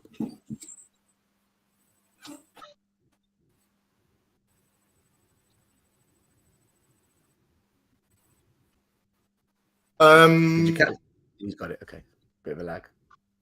They've got the resources to buy pretty much whoever they want. They're always going to be a threat now because of the revenue and the money that they can spend. I think it's going to be key on injuries at the moment. They've only got Isaac and Callum Wilson as their 2 forwards, and Callum Wilson's always seems to be injuries. So even though their team is built on a solid defence and they don't concede a lot of goals, my question marks are, as the season progresses and the fixtures start to become 2 games a week, is Isaac? Would you put your money on Isaac to be your main number 9? I think I was reading last season that he was struggling with the physical demands and they were having to pull him out of match day squads because he was fatigued. So they're in a better shape than us, by the way. So I'm not pissing on their parade. I think they're going to do well, but are they top 4? I think they're top 6 for me. I'd be very surprised if Newcastle finish in the top 4 this season. I think they've signed good players. You know, Tonali, I've said, I think he's a really good player. Harvey Barnes, I really wanted at Spurs. Obviously, we didn't get him, but I think they've signed good players. I also think that they're going to sign probably another 1 or 2, maybe. And like Brian said, they're strategically they're not doing the bull in the china shop tactic. They're just carefully picking off their players. Slow build. Yeah, and they've kept all the players that did well for them last season. They've kept them, except for Maximum. But Maximum doesn't really get enough goals, to be honest with you. So, yeah, I think they're top 4 contenders. Gone to Liverpool. Sorry, Stel, just add to Newcastle, just 2 little things. Number 1, talking to a Leicester fan, Harvey Barnes can be a bit injury prone, which is one thing to bear in mind. And the other thing is Anthony Gardner hasn't quite turned up, has he? Big signing for Newcastle. Didn't quite do it last season. So you kind of Newcastle fans, I'm sure, be hoping he improves this season coming. That's for sure. Yeah, I think the challenge for them is last year was such an exciting season. To replicate that again is always hard. listen, I think this season there's so many good teams that it really is. It's going to be difficult to predict a lot of teams what they do, and there's a lot of unpredictabilities that always happen with Premier League seasons anyway. So we'll go on to Liverpool quickly. So Stel, just they before you do that, I'm signed. going to go because Stel, I'm going to have to go. My nephew's just come here, so I'm going to go spend some time with my nephew. Go for it, Brian. Thanks for Love jumping you on, all. bro. And as Take always, care, my leave it friend, out. Mr. Daigle. We'll speak Take later. care. Bye bye. Bye, Brian. Yeah, so Liverpool signed Szoboszlai, who's actually going forward as an attacking mid. He's got really good stats. His defensive duties aren't too great, though. McAllister, we all know what he's about. Really good signing. And that's kind of it. Well, they're about to sign Moses Caicedo for 110 million pounds, which is absolutely bonkers. Stupid, man. I mean, that's just football gone nuts. But they've lost a lot of experienced players. Fabinho, Henderson, Firmino, Keita, Milner. Look, Oxlade-Chamberlain. These are experienced players they've lost. So I guess the rebuild of the midfield is going to be Caicedo, McAllister, and Szoboszlai. That's the midfield rebuild. They've got Salah up front. They've got Diaz, and they've got I forgot his name, the Portuguese guy they bought for 70 odd million last season. They've got Jota, and who's the other guy they bought? Spent Nunes. big Jota. guy. Nunes. So they've rebuilt the front line and kept Salah. They've rebuilt the midfield. I guess the only concern for Liverpool, Shai, is that defense has still got weaknesses. Yeah, I'm. Would you Konate, I'm not overly on Konate. I think he makes a lot of rash tackles. I think, and when I went to the Liverpool Spurs game at Anfield, I think they were definitely vulnerable. To get those 3 goals back, they definitely got vulnerable. I mean, listen, Van Dijk needs to have a lot better season this year than he did last year, and maybe giving him the captaincy is gonna give him that added confidence. I don't know. But, I mean, I think that Caicedo signing could be a big one. As much as, again, it could be paid way over the odds. That's the price that was asked. They went out and paid it. At the end of the day, it was between him and Lavia, and now it looks like the opposite. Lavia's going to Chelsea now, and Caicedo's going to Liverpool. But I mean, the good thing there for me is obviously McAllister and Caicedo have played together at Brighton, so they know each other's game in terms of settling in. I think that's a good thing for Liverpool. And the other guy, sorry, pronounce his name because I'll kill it. Still, was it Szoboszlai? Szoboszlai. I mean, he looks a talent, to be fair. In fact, I've had a bet with my son, who's unfortunately a Liverpool fan. He's a good player. Who's going to get more goals and assists, him or James Maddison? And I think I'm going to win that bet. I'm going to win that. You've got a smart son there. Yeah, but I know. I'll tell you what. In terms of those 3 coming in for the other 3, yes, the other 3 have more experience, but I think they're 3 good signings for Liverpool. All 3 of them. I think they're good players. It's just a matter whether they gel quickly or not for Liverpool. The front line's fine. No issues with the front line. I love Diaz. I think Diaz is a terrific player. I'm so gutted we didn't get him when we tried for him. I think he's an awesome player. But again, like you said, I think Liverpool need to up the defensive stuff to be in contention. That's the only issue for me. The midfield, I think, will be fine. It's just the defence. I think they could do with another top drawer centre back to come in there. I don't know what's going on. I mean, talking to my son about it, I don't know what's happening at right back because there's rumours of Trent going into midfield this season like he did last year. Are they going to sign another top drawer? What is this something I said, Stel? What's up with you, man? Come on. Is it something I said? Is it done? Oh, I didn't see that, boy. No, but yeah, I think it'd be interesting to see if they bring another right back in. And move Trent into midfield, and let's see what happens there. Sorry, Stel, did I offend you? Oh. I don't know what it is, but my mouse, when I slide across the screen to go put something up, it just kicks me out, and it keeps doing it. It's just such a sensitive. What's funny though is there's no lag, so you're just talking normally, and it just. Out of And nowhere, it you just cuts just out. disappear. Yeah. I know. It looks like I'm just. You need to invest in some better equipment, mate. You've been doing this for so long now. You need to start investing, mate. It's just too sensitive. The mouse is really sensitive. Robbie, what about you? What do you think of Liverpool? I think, in all honesty, if anyone's going to really challenge City, it'll be them. If they bring in another top centre back, I think they'll win the league. Because I just think they've got so much quality in that team. And like, what it is with Liverpool, they seem to have. Robbie, could you imagine if they signed Tapsoba? Can you imagine they signed Tapsoba?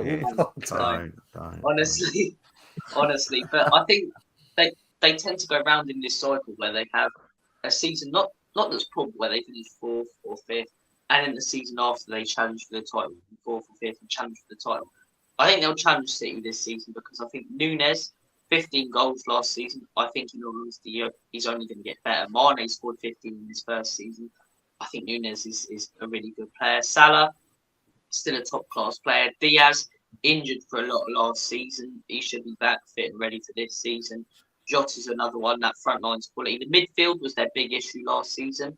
Although they had Fabinho and Thiago, I think it was players like Henderson who sort of just let them down, and they freshened it up with exciting young players. Yes, they spent a lot of money, but if you're a Liverpool fan, it's not your money, it's the owner's money. And if they're willing to spend it, then fair enough. But they've spent that money on Shobalobazai, whatever his name is. They bought in Caicedo. Shobalobazai. And I was worried about killing it. They bought in McAllister. I think they got Trent as well. I think Trent this season is going to be one of the best players in the Prem. Whether he plays midfield or right back, the way he's changing his game around and how creative he's being, I think he's getting better. And you saw it for England when he's playing in midfield. That guy in midfield, he's class. He's class. If they bring in another right back and a centre back, I think they'll win the league. I do, because of what you mentioned, Stel, what you guys mentioned about City as well, maybe dropping off a little bit after the treble. But yeah, I think that's all they need to do. Caicedo's stupid money on that. Stupid money. But they're going to go with Lavia. I'd to go for Caicedo. Caicedo's a better player, I think. Yeah, I think Liverpool are going to have a really good season. I think second or first. Second or first, wow. Matt, what do you make of Liverpool? I tell you what, Leslie mentioned it. It was going through my mind before I kicked myself off the show. If you think about Brighton in the past year, they've sold Trossard, Bissouma, now Caicedo. They've raised over £200 million in player sales.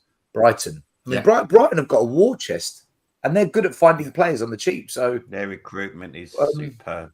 Brighton's recruitment. They've got young players like Buonanotte coming through now as well, and what's the guy's name? And Ciso, I think it is. And it's like and Ciso's a good player. And Ciso's a really good player. What would you make of Liverpool, Matt? I like them. I think it looks like this heavy metal football is going to be coming back, which is what Klopp sets up. I think he was hampered last season with the midfield kind of not quite having the legs to press and shut people down.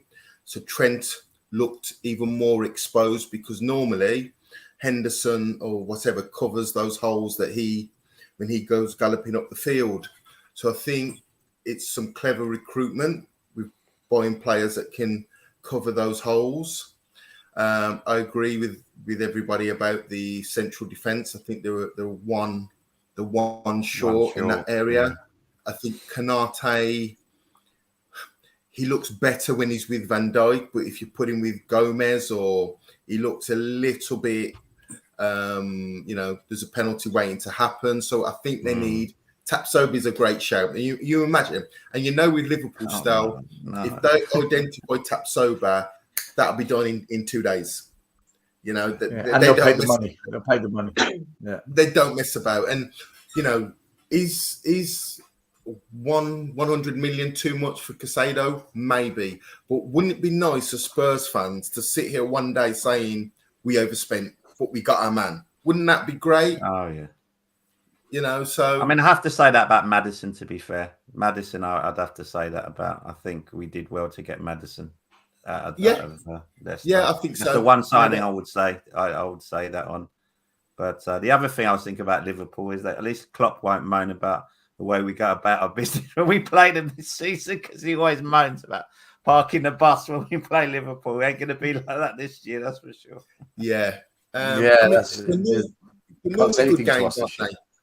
they? Go They're ahead. normally good games when we play Liverpool, but I think he's the only manager that's got an experience of getting the better of Guardiola and winning the title, whereas Arteta and Man United manager, his name escapes me, Eric Ten Hag. Ten Hag, yeah, they've not won the league yet. So I think experience is going to be a big factor. So I think if you ask me now who's the biggest threat to Man City, I would say Liverpool, just simply because of the manager. I mean, he knows how to win the league.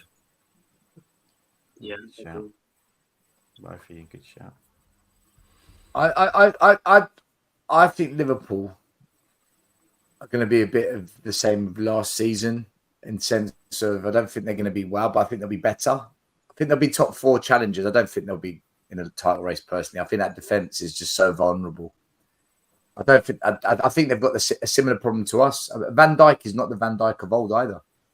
No. They've got a great goalkeeper. But I think the centre-back situation is a big problem at Liverpool. And the wing-backs as well, defensively, I'm not so sure. But Do you know? look, I think they might be like Robertson- Spurs, just try and outscore the opposition. Don't worry about the defence, just outscore them, right? So it might be similar to us. I think Robertson it's the worst I've seen Robertson play last season. It's normally Trent that looks a bit defensively suspect, but a couple of games I watched with Liverpool, Klopp was not happy with Robertson at left back. So it wouldn't surprise me if he goes and gets a left wing back as well. He looks suspect for me, Robertson, as well. And also Liverpool, they're again like Tottenham. They're a couple of injuries away to key players, and then there's no backup. The backup is just awful. It's not good enough. So, but look, we'll see. One more club before we get to Spurs, and that is Chelsea. I mean, yeah, I hope you're not ready for this one. I mean, it's absolutely crazy.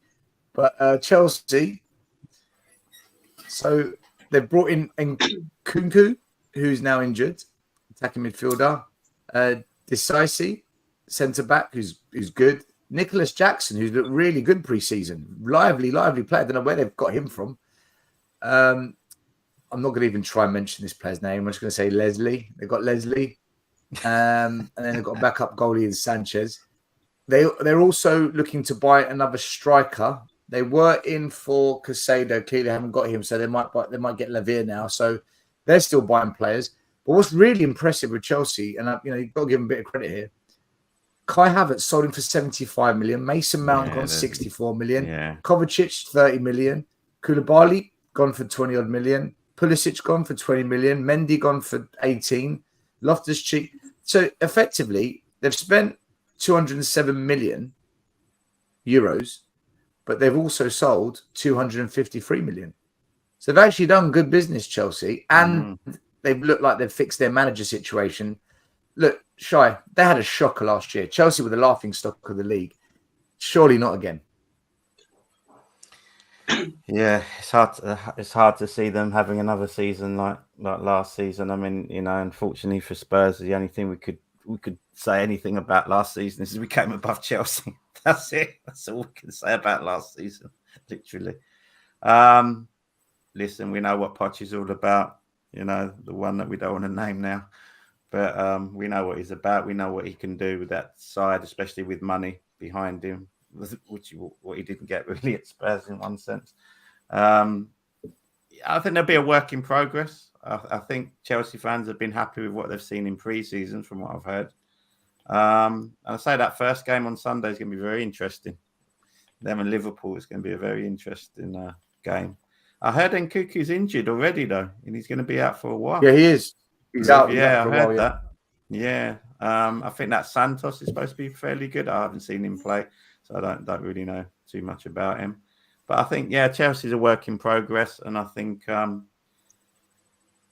think for them, challenging for top 4 is going to be probably their priority for this season. I don't think they'll be looking to win the league this year. Not quite yet.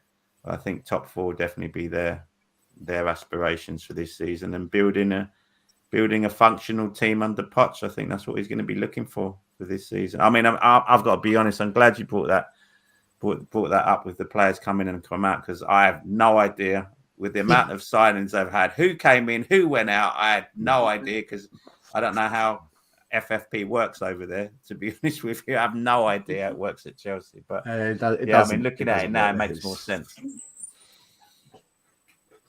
I think as well, Shine, with Chelsea, similar to us, they've got no European football. Yeah. So that's going to be beneficial to them. One game a week. Yeah. Robbie, Chelsea, do you think they're going to be better this year? Do you think they're going to challenge for top 4, top 6, or I think they'll get Pochettino at the wheel? I think they'll get top 4. Really? They've Wow. got a manager who's exciting, who's going to play good football. And I think in terms of the summer transfer window, based on what they needed to do, they couldn't have done much better. The Nkunku thing is unlucky, but I think with the players they've recruited, and a lot of clubs, like for example Arsenal, when it comes to recruitment, I think they've been very good. When it comes to clearing that deadwood, they haven't. They've still got players like Pepper at that club who they want to get rid of. And there's a lot of clubs who are either good at clearing out the deadwood and have recruited well, or not recruited so well, and some who've recruited well, not good at deadwood. I think Chelsea have done both. I think in terms of clearing players out, they've got everyone they needed to. The squad's much thinner and where it needed to be. I think the big issue last season was that it was so bloated with players who cost so much, with big egos. Each one wanted to play. It was never going to work. I think they've got an actual squad now, not like they don't have to turn up to the game for the double-decker bus to take everyone. And yeah, I think Chelsea are going to have a really good season. I think Poch, Jackson, he looks really good in Nkunku when he comes back from injury. We know he's a good player. I think if they bring in a centre mid, maybe even third, a good centre mid. But yeah, I really like the business they've done. They're an exciting young team. No Europe, I think will help them. One game a week in the Premier League. Yeah, I think not challenging for the league yet, but I think they will get top 4. That game at White Hart Lane is going to be electric, man. What do you guys think? Comes back to? Do you think he'll get booed, clapped? I think it's going to be mixed, Robbie. I think it'd be mixed. That's what I think. I think it'd be mixed. That's my opinion. I think it'd be mixed. The reaction will be mixed. Personally, I'm not booing him because we sacked him and we were all singing his name to come back a couple of months ago. The fact that we didn't bring him back is on the club. So I don't understand how fans can go from singing his name to then maybe booing him because the club didn't want to bring him back. At the end of the day, he can only go where he's gone. That's why. It's where he's gone to. Yeah, let's get that. Do you not? Yeah, I get that, but do you not feel shy that he can only go where he's wanted, and if that's the only big club that wanted him, what's he going to do? I understand that, but I think any ex-Tottenham that goes to Arsenal or Chelsea, people are going to have an issue with. I think, rightly or wrongly. Listen, everyone's entitled to their opinion at the end of the day, and I think some people will not be happy with him going to Chelsea, and then some people will say exactly what you've just said.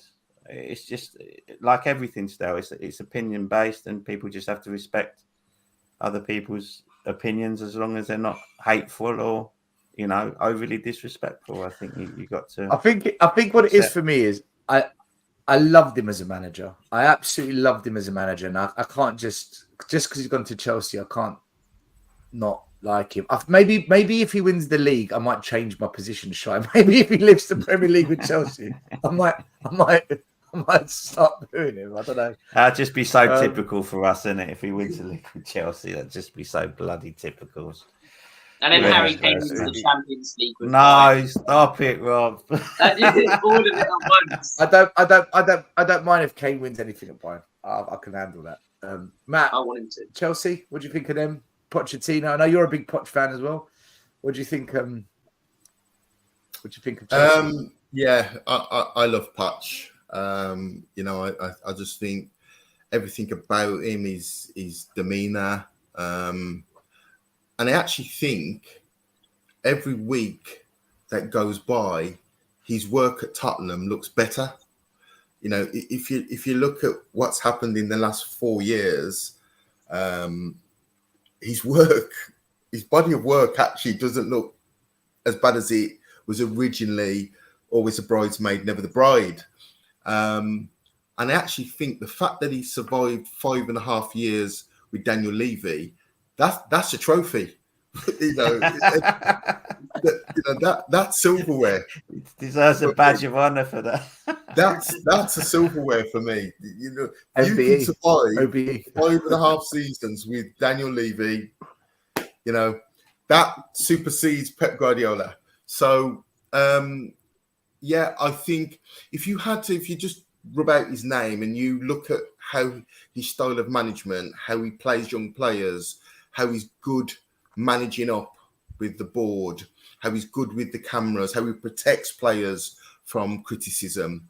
He's everything that Chelsea need. He's everything that they need. They've had this circus with Tuchel and, Abramovich, and he's just that calming influence that will come in, just settle everything down, play a brand of football that I think Chelsea will like. I think he'll get results. And there's a lot of unknowns because obviously there's a lot of ins and outs coming into the club and going, but they're definitely on the right track. Definitely on the right track. So is that enough to make top 4?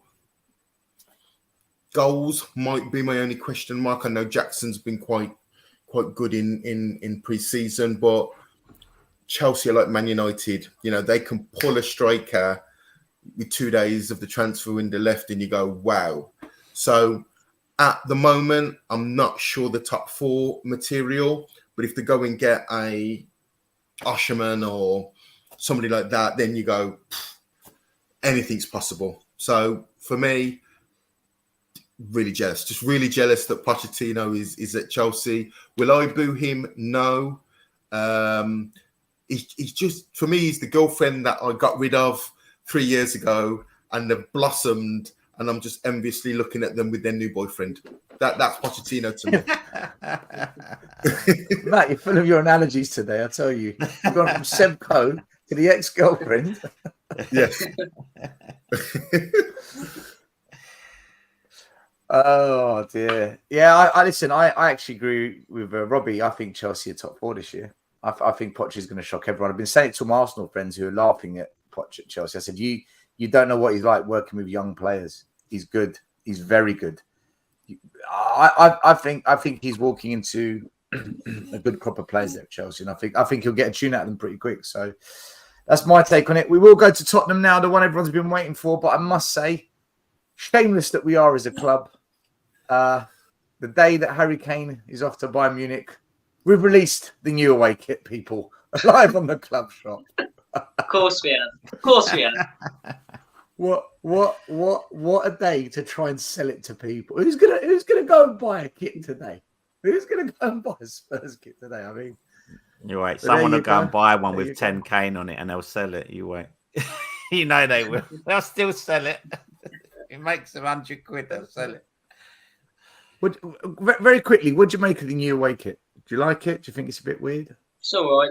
It's all right. But like you say there, Shy, do you know the thing is though, a lot of people don't get their news from like a lot of the sources. So for example, the older generation, my granddad, massive Tottenham fan, he buys from the club shop, he'll buy the kits when they come out.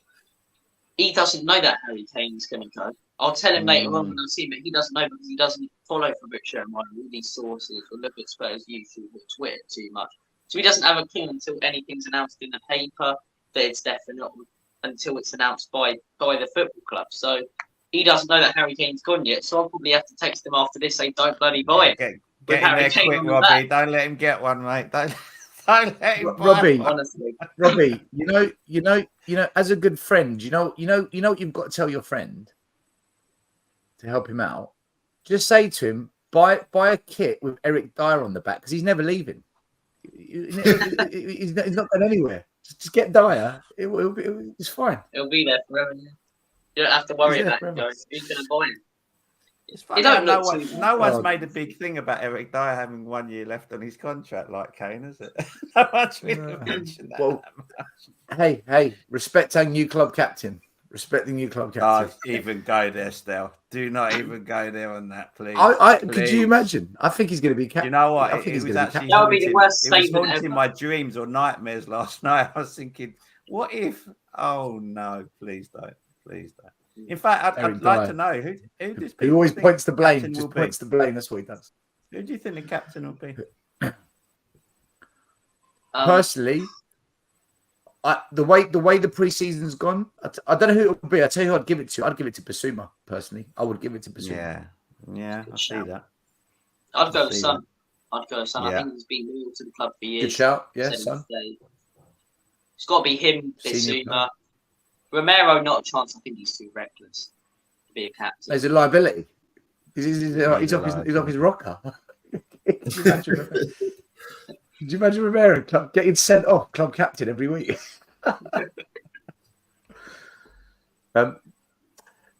So Tottenham, we've signed James Maddison, really good signing. Pedro Porro was already at the club, so I'm not really going to put him in there. Mickey van der Ven we signed last week. Kulusevski was already there. Vicario, the goalie. So let me just go for the ones we've actually signed this summer. So Maddison, Mickey van der Ven, Vicario, Velez, the young forward, Ashley Phillips, the young centre-back, and then Solomon, the winger, on a free transfer. I guess Udogie feels like a new signing because we didn't have him last season. So they're the players that have come in. The players that have gone out, not many. Harry Winks, Lucas Moore left on a free because his contract ended. Joe Rodon's on loan, and that's it. We haven't shipped out hardly anyone. So we've spent. It says 193 million, but let's take Porro and Kulusevski off. That's about 70 odd million. So we spent about 100 million pounds, British pounds, and we've sold 10 million quid's worth. So we're 90 million down. So that Harry Kane money now balances it off. So people saying, "Oh, we're going to spend the Kane money." Well, we're at net spend zero now. Shy, are you a bit underwhelmed by the transfer window? Do you think we're doing well? Is that the time? I've got to go still. Sorry, mate. I'm off. Oh, my gosh. Where do you think we're going to finish as well, Shy? Where do you think we're going to finish in the league? It's a tough one. Obviously, this is a rebuild year for Spurs. This is a rebuild in terms of the style of football, in terms of new signings and who we get out the door. It's a rebuild season. I mean, me personally, I just want to see us make progress this season and come higher than 8th. I want an improvement on last year. I want to see higher than 8th. Obviously, love to be challenging top 4 if we could. But is that too much too soon? Maybe. I'm guessing we're looking at 6th, 5th. For me this season, I think that's where we can realistically aim for. Again, I just think obviously losing Kane, spending this money is going to be key. What we do with it and who we buy and will we back Ange, this is going to be essential. What we do with this money now. I mean, we've just literally lost 30 goals a season. And like many other people have said on many other streams, which I totally agree with, and I've said it for years, we need to find goals from different places. It's not just from the striker and Sonny and whatever. We need to be scoring more from set pieces, from the midfield, from different places all over the pitch. I mean, Brighton's a good example in terms of they never had a top goal scorer, but they scored goals from all over the place. You know, and I think that's what Spurs need to do as well. And I think with Ange's system, we'll get that because you got players. I mean, I was watching that game against Barca the other day. There were 5 players in the box. We had the ball wide. It's like, when have we seen that? When's the last time you've seen 5 Spurs players piling into the box to try and score? You know, Ollie Skip scores 2 goals, unheard of. You know what I mean? Coming in from late into the penalty area. So I think it's going to be very, very interesting season for us this year. I don't agree. Like I said earlier, when we first come, I don't think we're going to be bottom half of the table, even though we lose Kane. I still don't think that's going to be the case. But I think for me, definitely challenging for Europa League, kind of 5th, 6th place for me. Hopefully top 4 we'll challenge for, but I think that's pushing the boat a little bit too far. But who knows? It's very hard to judge, I think. I don't think this is an easy one to judge this season. Robbie, Do you think we'll be as high up as challenging top 4, fifth? I don't think we'll challenge top 4. I think it's going to take a while before we get back there. I mean, if I were to predict where we finish, I think change whether we finish 6th or 7th, and us in Newcastle. That's my thoughts on it in a minute. But yeah, we've lost Kane. I mean, that is going to be a big blow. But like Shai said, I think we need to look at the way that teams like Brighton have played. Getting everyone scored and working as a team. But I think we've made some really good signings. I think Madison's a really good signing. I think Van den Ven's a really good signing. But there's a few that I'm questioning. Vicario, I don't know about that, man. I think it's still a gamble when you had Raya there, who's Premier League proven. We should have just spent the money for, really. I'm not sure about Spurs. Valide will take time. We'll see what happens with him. But I think it'll be a better season than last season. I think one thing we will see is good football. I think you can see that Ange Postecoglou won't change the way he plays for any team. Played against Barca, played against Sea Lions FC or whatever they're called. Plays against all these different teams in pre-season. We played the same attacking football, but the one position I am questioning now is striker. Should we spend that Kane money and do what Liverpool did with Coutinho and spend it on a top centre back, right back, or should we spend it on Vlahovic or a top striker, or should we do what Daniel Levy would probably do and pocket it? So I don't know, man. I'd go with 6, but do you know what it is? We had this there was that excitement in the fan base. I think it was growing a little bit as the season was coming closer when we signed Van den Ven. It's all gone now. With this Harry Kane news, it's almost like all that excitement just down to the ground, gone. And I feel for Ange Postecoglou because he's got to face the press today. And it's his first. That's going to be one big press conference today. That is going to be huge. Yeah. He's got his first Prem game, the biggest game of his life coming up, arguably. And then he's got all of this. But oh man, it's a bit of a mess at the minute. I just hope he plays some good football. At least I see some progress, and I hope I don't see the Richarlison starting, because that guy, honestly, Stel, I heard you say it in a stream, he found his level when he was playing Sea Lion Sailors. Honestly, I don't rate the guy so well. Richarlison, yeah, I get so question. much stick. Who would wait for Ivan Toney? Would anyone wait for Ivan Toney? Let's see. I would try. I would, but my thinking is Ivan Toney, he bet against his own club. He made money betting against his team. Right? He's Daniel Levy going to sign someone like that. Tottenham. Doesn't that fit in, Stel? Doesn't that not fit in with everything we do? When you look at what we've done in this club, Paratici can give him some dodgy tips. Yeah, right, it makes sense. You imagine if Jordan Spurs, he starts betting against us. Spurs versus Liverpool at Anfield. He sees the lineup dies, and then he's like, I'm gonna slap 100 on that season money there for Spurs to lose. Honestly. Who's captain? Yeah, 100 quid, 3-0 Liverpool. Matt, what do you make of us this season in terms of the business we've done, and also where do you think we'll finish in the league? How do you think that this season will go? There's a lot of unknowns. New manager, never managed in the Premier League, losing your talisman. Fans totally split against the board. There's so many variables on Tottenham this season. Again, if you look at a few years back with Nuno, when Kane was just about to leave, and then we go and beat Man City at home first game of the season, and I think we win our first 3 games with Nuno, and he gets manager of the month.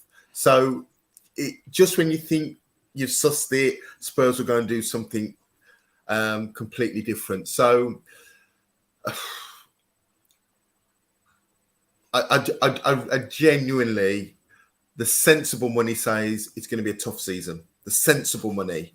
I love how his style of play. I like the players are taking it on board quite quickly.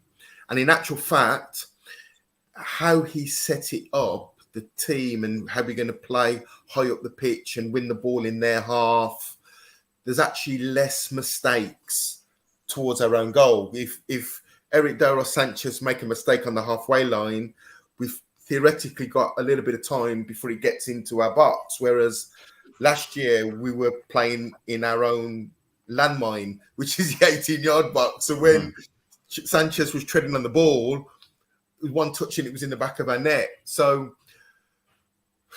I would be pleased with anything better than 8th. Yeah, that's how I feel. Exactly. That. Anything better than 8th, because there's so many unknowns. Is Levy going to invest that money in the positions that need to be improved? This is the biggest question, isn't it, Matt? This is the biggest question. It's what we do with that money now. You know, we've got no faith sometimes in knowing that we're going to spend that money wisely. That is the worry. That's the chat. So if you're Brighton or if you're Aston Villa or if you're Liverpool, you would say, because you can see absolutely. The board. They've got 100%. Their list of players and they'll go to target 1, target 2, and that deal will be done. With us, who knows? I just... It's a lottery. It's literally a lottery. It literally is, you know. I joked on one of the messages of the week. I said, we'll probably sign Kiefer Moore or somebody like that, you know. There'll be something... Ashley Barnes. Yeah, it will be. Jesus Chris Woods Christ. will go and sign somebody as a stopgap and go, there you go, Postecoglou, off you go. It reminds me of a Fraser Campbell situation somewhere. No, don't. You know, 2 months ago, I made 2 statements. I said, 1, Kane's gone this summer. This is it. And the other thing I said was, I'll tell you what I think of this season when the transfer window shuts, and I know exactly what the squad looks like. And, you know, I think whatever we say now is pointless, really, because we could go and buy 2 or 3 players and it changes everything. We could not buy anyone and get an injury and we're in chaos again. So I think Spurs, out of all the top 6 clubs, really need to wait and see what gets done now with this Kane money, if anything gets done. As it stands now, I don't think we get top 6. I think for all the wonderful 2-touch, beautiful football that we are playing at the moment and some of the cracking balls that we're building up from the back and the directness of Spurs, despite that, any team that has a right go at that defence, we're useless. We just can't handle it. I think there's a big issue with fitness as well. I think that will come, Robbie. I think fitness comes with games. I think that will come, though. That comes with the bad preparation. My worry is we drop points in those first few games, and then at the end of the season we miss out on something, whether it be Europa League, Champions League. Well, we've got a very difficult end to the season, haven't we? Our last 6 games are shocking. I think we've got the hardest out of everyone, really. Can I ask you guys one quick question about Spurs? Because another thing I've been getting loads of stick over. Yeah, just the one. Just the one. I've been getting a lot of stick over this, but look, I just say it as I see it. I'm not sure about our goalkeeper. I'm not saying he's no good, and I'm not saying he can't come good. I'm not saying that. But I just don't find he commands the box or comes off his line. And I think that's part of the defensive problem. I get that he might not be confident in his defense as well. I get all that. But at the same time, take ownership. What do you guys make of Vicario so far?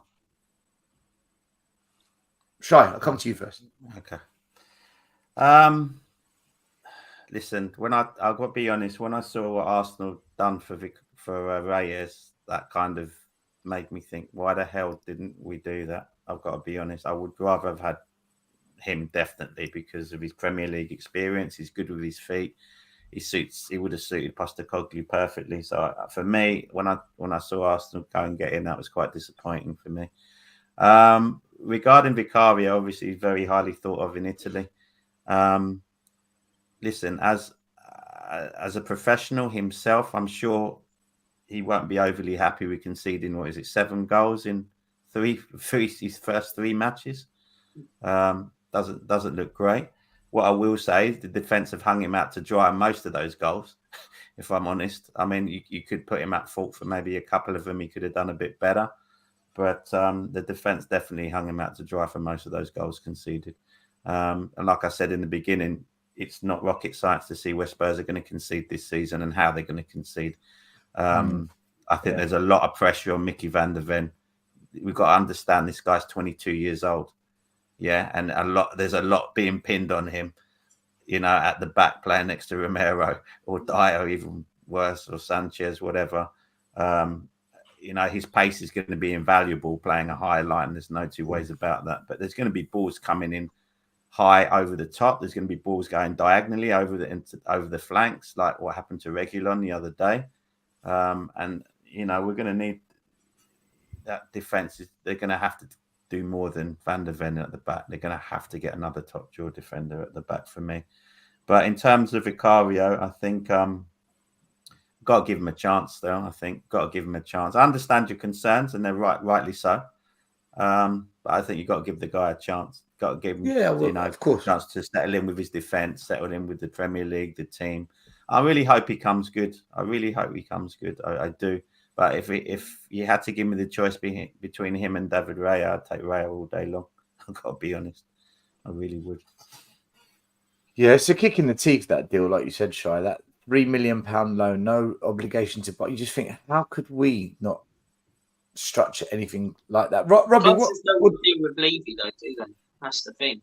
They don't want to deal with Levy. But I think with Vicario, I agree with you guys and what everyone's really saying. I think you've got to give him a little bit of time. At the minute, though, I'm not entirely sure. But like I say, I can't make a judgment on it and go, he's crap, because I've only seen him in pre-season. What I can tell is that he is a fairly good shot stopper. But if you're a goalkeeper and you're not a fairly good shot stopper, then why are you what's the keeper? point? Every goalkeeper's a good shot stopper. A lot of the issues come from playing out from the back and things, which hasn't really happened with Vicario yet. But I agree with what you say, Stel. He hasn't really come out and commanded that box. But the maddest thing is we put him in to replace Luis. Luis is still at the club. Luis is still at the club. So it's mad. But Robbie, other than Harry Winks, they're all still at the club. We've got our squad. In fact, we didn't even talk about our squad is massive. Like, it's huge. I said to you, Stel, yesterday on the phone, didn't I? I think it's either going to be a cheap fire sale at the end of the window, or they're going back out on loan. It's as simple as that. I mean, when you showed the Chelsea thing about how much they got for their players, I mean, you'd like to think they're better quality players they're selling than we're selling. But at the same time, they've done good business there. But in terms of us, you can just see it right at the end. There's going to be a fire sale, and cheap. They're going to go for cheap, or they're going to get loaned out. I've got to say as well, Stel, you started this series. I remember I was just thinking about it. 30 minutes with Stel, then it turns into an hour with Stel. It's going to be 2 hours. Yeah. I'm doing enough. 3 weeks time, 5 hours with Stel. It could be a day with Stel. We'll be coming on and having lunch. We'll be doing dinner together. Having a shower live on the show. Do a 24-hour stream.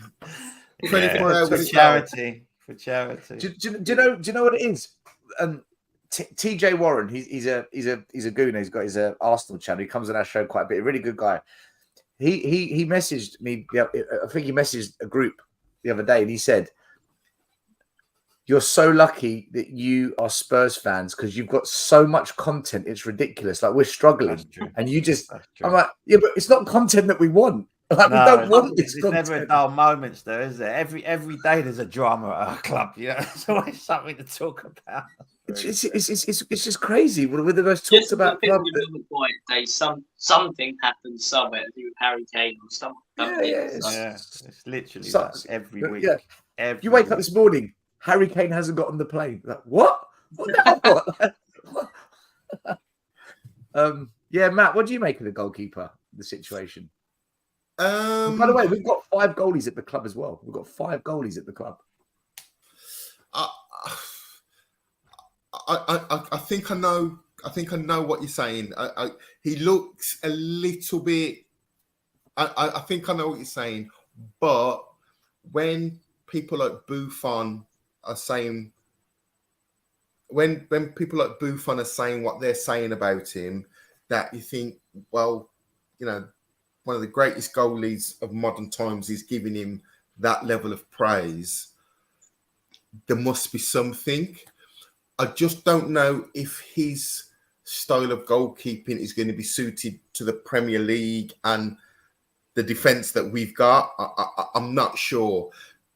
I'm no goalkeeper, and just being lazy looking on YouTube, there seems to be a lot of ricochets around him. He doesn't seem to be a clean, tidy goalkeeper where he collects the ball. There seems to be a lot of the ball comes back into play.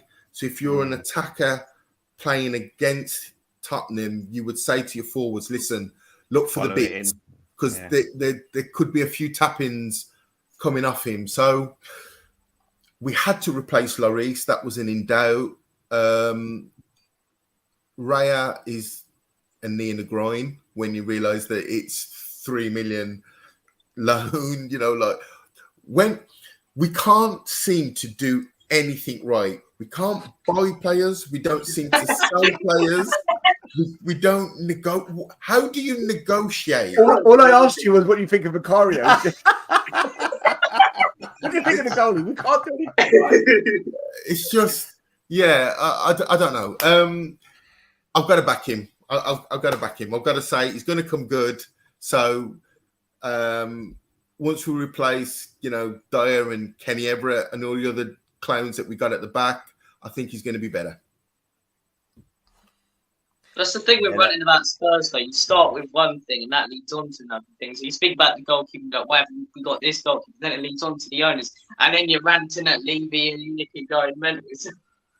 Tell you what, Matt, if we've been kicked between the legs over the David Raya, we've just been kicked between the legs with the Kane deal as well. We're not going to be. We're literally on our knees, mate. We're not standing.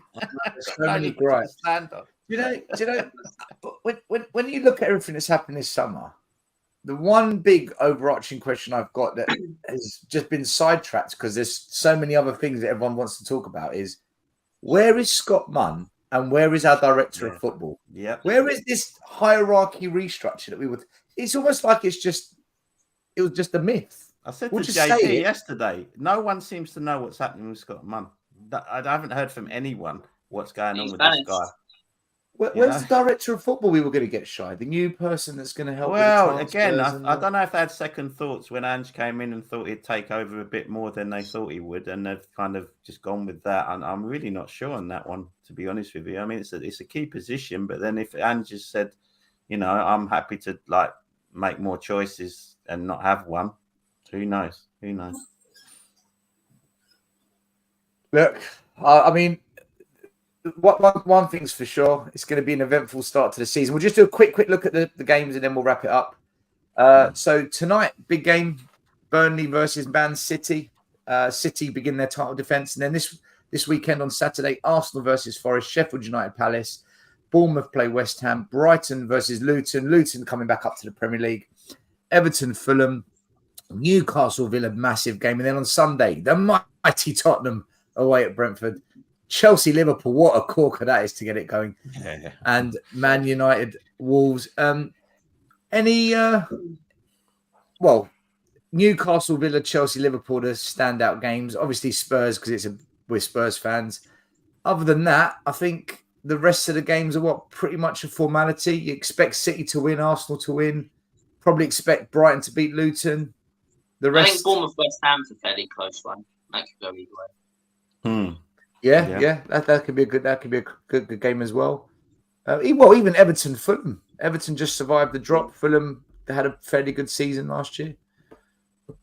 That was a tough fixture, wasn't it? In the Carabao Cup, getting Fulham away. That wasn't the greatest start you wanted. Yeah. I mean, that was a bit. We could have had a better draw. We always seem to be away. We always seem to be away in the cups. Yeah, it's true. What do you guys think of Chelsea Liverpool? Great game. Yeah. Absolutely looking forward great to that. game. It's going to be a double header. Me and my dad and son sitting down to watching them two games on Sunday. Yeah, it's going to be a good I've double got an header. outlandish prediction for that one. I'm going to go 3-0 Chelsea because I think. Do you know what it is though? It's that home atmosphere on that first game. And I think Liverpool finished above Chelsea and have a better season. But it happened a few years ago. I think Man U Chelsea. And Man U just battered them 4-0 and then went on to have a bit of a crap season. I think that home atmosphere, Poch, I think Chelsea are going to be really good on Sunday. They might drop off after. I think Liverpool will improve, but I think Chelsea win that 3-0. Tell you what, if Chelsea bat Liverpool 3-0 first game, everyone's going to be raving about Chelsea. Early season hype. What about Newcastle Villa? Do you know what? We didn't talk about Villa or Brighton because I can't go through the whole league, but they've made some good signings. They've signed Pau Torres, a defender that I think we should have gone for. They signed, is it Diaby? Yeah, I think so. Yeah. Tielemans. Yeah, Villa have done some decent business, you know. So Emery has done a terrific job at Villa. Honestly, he has. When I think about, and the thing that impresses me about him is that it's the same players from before. It's not even like he's spent loads of money. It's the same players that didn't perform before for Villa that he's got a tune out of, which is absolutely amazing. And again, some astute signings there from them. I think they'll be good this year. They'll be good. I think they'll win the Conference League. Emery's always been pretty good. Yeah, he's got a good record in Europe, and he's got a very good record. So yeah, I wouldn't discount that at all. Brentford, Tottenham. Come on, quick prediction before we wrap it up, Shy. No Kane. Richarlison 50-50. Sure? Jeez. Oh no. Oh no. That's all you need to hear. Oh no. Oh no. Oh no. Unfortunately, I just remember Arsenal going there last season, first game of the season, and it was tough for them when they went down there first game. They've looked good pre-season, Brentford, by the way. They've looked good. Yeah. They've looked good. Especially I'm especially gonna where do you know what? I'm going to go for a Spurs win. I'm going to go for 2-1 Tottenham. I'm going to go 2-1 Spurs. Yeah. That'd be a great result if we get 2-1. Yeah. 3 points first game away. It'd be nice Robbie? to shut people up a little bit because everyone's been predicting us like 11th, 12th. Who isn't a Spurs fan? I'd go with I think it could be a high scoring one, 3-3. I'm going 3-3. I think Robbie, that's my prediction, man. What are you doing? I'm going to go 3. I think it'd be a good game. I think it'd be a good game. I think 3-3. Matt, what are you thinking? Yeah, I think it's got. We're certainly going to concede, so I think it's got 2-2. I think we're going to come from behind and kind of nick a second half salvo and a 2-2. I've got one question for everybody. What's your 11, your Tottenham 11 for Sunday? Stel, you first. Direct captain. No, seriously. Okay, he was being serious, unfortunately. I would. Oh, yeah, I was being serious. Okay, Vicario goalkeeper. I think I've started Doji left back. I have to start a Doji. I'll probably start Emerson Royale only because we need some solidity at the back. Although at home games, I'd be a bit more adventurous and start Porro, but because we're away, I'd start Chicken Royale, and then I'd throw in Van de Ven first game. I'd do it. I'd put Van de Ven and Romero first game, and then a midfield three of Basuma, Madison, Lo Celso. And then across the front three, I would put Perisic on one side, Kulu on the other, and Son down the middle up front. Interesting. Next. Go on, Robbie. You go. Okay. I'll go Vicario in goal. Left wing back or left back, Ikoji. Van den Ven, Romero, even though he's not fully fit, he's still better than Dyer or Sanchez. Having said that, what was Sanchez on the other night at Bournemouth? Barcelona. He had a good game. I know. He'd probably start, you know. Sanchez will probably start. But you know what, Robbie? He does this, doesn't he? He'll pull out one of those performances, and then it's like, oh, it's fine now. And then the next game is like, big error. Yeah, then he's chewing the grass. I'd go with Porro at right wing back, Madison, Skip, and Basuma in the middle, Solomon on the left wing, Son down the middle, Kulusevski on the right. Okay, interesting. Matt, my question to you, Matt, is Wait, Charlie, what's your 11? What's your 11? No, my question is it what Oh. I would pick or is it what I think will be picked? What you would pick? What I would pick. Okay. If what I would pick. Okay. So, all right, Vicario, obviously. I think playing away from home, you've got to go with Royale. Romero. I'd like to play Van der Ven. I don't know if he's ready to play, but I'd like to play him. Definitely Udogie in there. Bissouma, CDM. James Maddison. And yeah, I'd like to see Lo Celso in there. I don't know if he'd ever play both of them together, but I'd like to see what would happen to play both of them with Bissouma behind. Up top, I think I'd rather see Son, if I'm honest with you. And then either side, that's a hard one. I suppose Perisic in terms of his crossing ability. And on the right side, Kulu's 50-50 for me at the moment. I'm really not sure. It's a toss-up between him and Solomon on that right side. Probably start Kulu, probably bring on Solomon for him later on in the game. That's probably where I'd go with that. Do you know what it is, though, as well? All of a sudden, we had this... Everyone was going, okay, the defence is an issue and the attacks class. Now that Kane's gone, Son hasn't really been hit for. We didn't last season, and in pre-season he's not been too impressive. Kulusevski hasn't been hit for. Belize is very young, yet to come in. But Richarlison weren't good last season, and hopefully he improves, but hasn't been the best in pre-season. And you're looking at all of that going, do we actually have any attackers who have really impressed us, or we think will be unbelievable this season? Because you're looking at it now, and it's like, Son, Kulu, we know they're good, but they're off form. Solomon, Perisic, it's just all of a sudden that class attack that we had of Kane, Son, Kulu.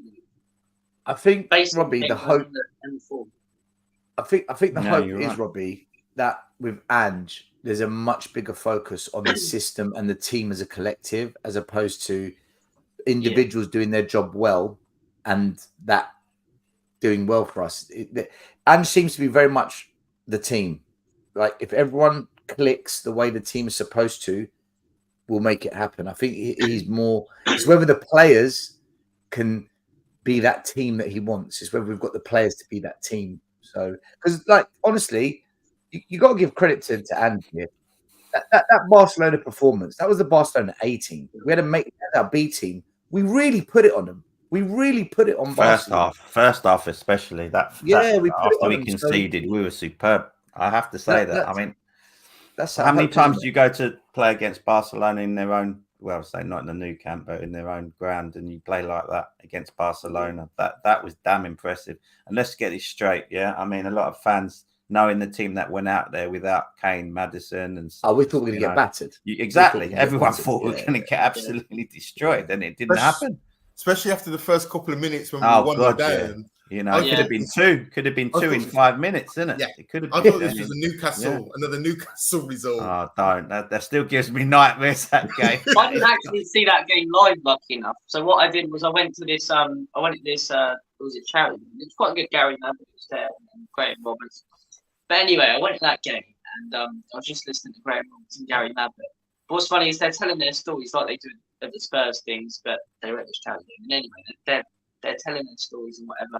And Graham Roberts just looks at his phone a minute into plus 1 in Newcastle.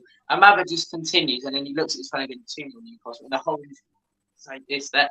And then like 20 minutes in, like Graham Roberts just looks at his phone while Mabbutt's just speaking, telling the story. He goes, and Gaza hit a free kick, and then Roberts just went off.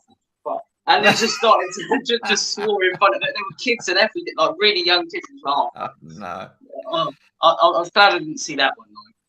I really was. Honestly, that has got to be one of the worst debacles you have ever seen in your entire life in football. I'm not kidding you. I'm sure the boys that saw it would agree that Newcastle beginning was just.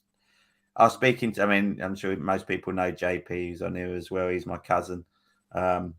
You know, he was out. I'm sure he was out at the time, and I rang him up and just said, "You will not believe what has just happened to us in the first 10 minutes of this game. You will not believe." Well, what is it? It's like you don't want to know, mate. It's just ridiculous. I remember watching the Tottenham away watch along as well when I got home and watched the first 20 minutes. And it was Steve and Stel, and Steve just like, yes. And every time Stel, like every time I go, it's 4-0, and it cuts to me again, it's 5-0. It just every time it's like it's 1-0, and then it's 2-0, it's 3-0. I'd by the fifth, you look ready to explode. It's 5-0. Honestly, that watch along, Steve's a Newcastle fan. He was just going bonkers, and I literally, I almost tried to break the computer. I was just in bits over that game. It was one of the most shocking performances I've ever seen ever. It was. I tell you what, actually, can I just say something? Who watched the Barcelona game? Did you all watch the Barcelona game? Yeah. Okay. Can anybody, right, tell me why the hell did Eric Dyer take precedence on that free kick ahead of Lo Celso and Porro, who could probably take a better free kick than it? I couldn't understand it. I was pulling my hair out. Thinking, why is he taking command of this situation? Please. Why is he on the pitch? Yeah. That's another question altogether. Yeah. Do you know? Yeah, Stel's about to burn his house down. That's right. Do you know what?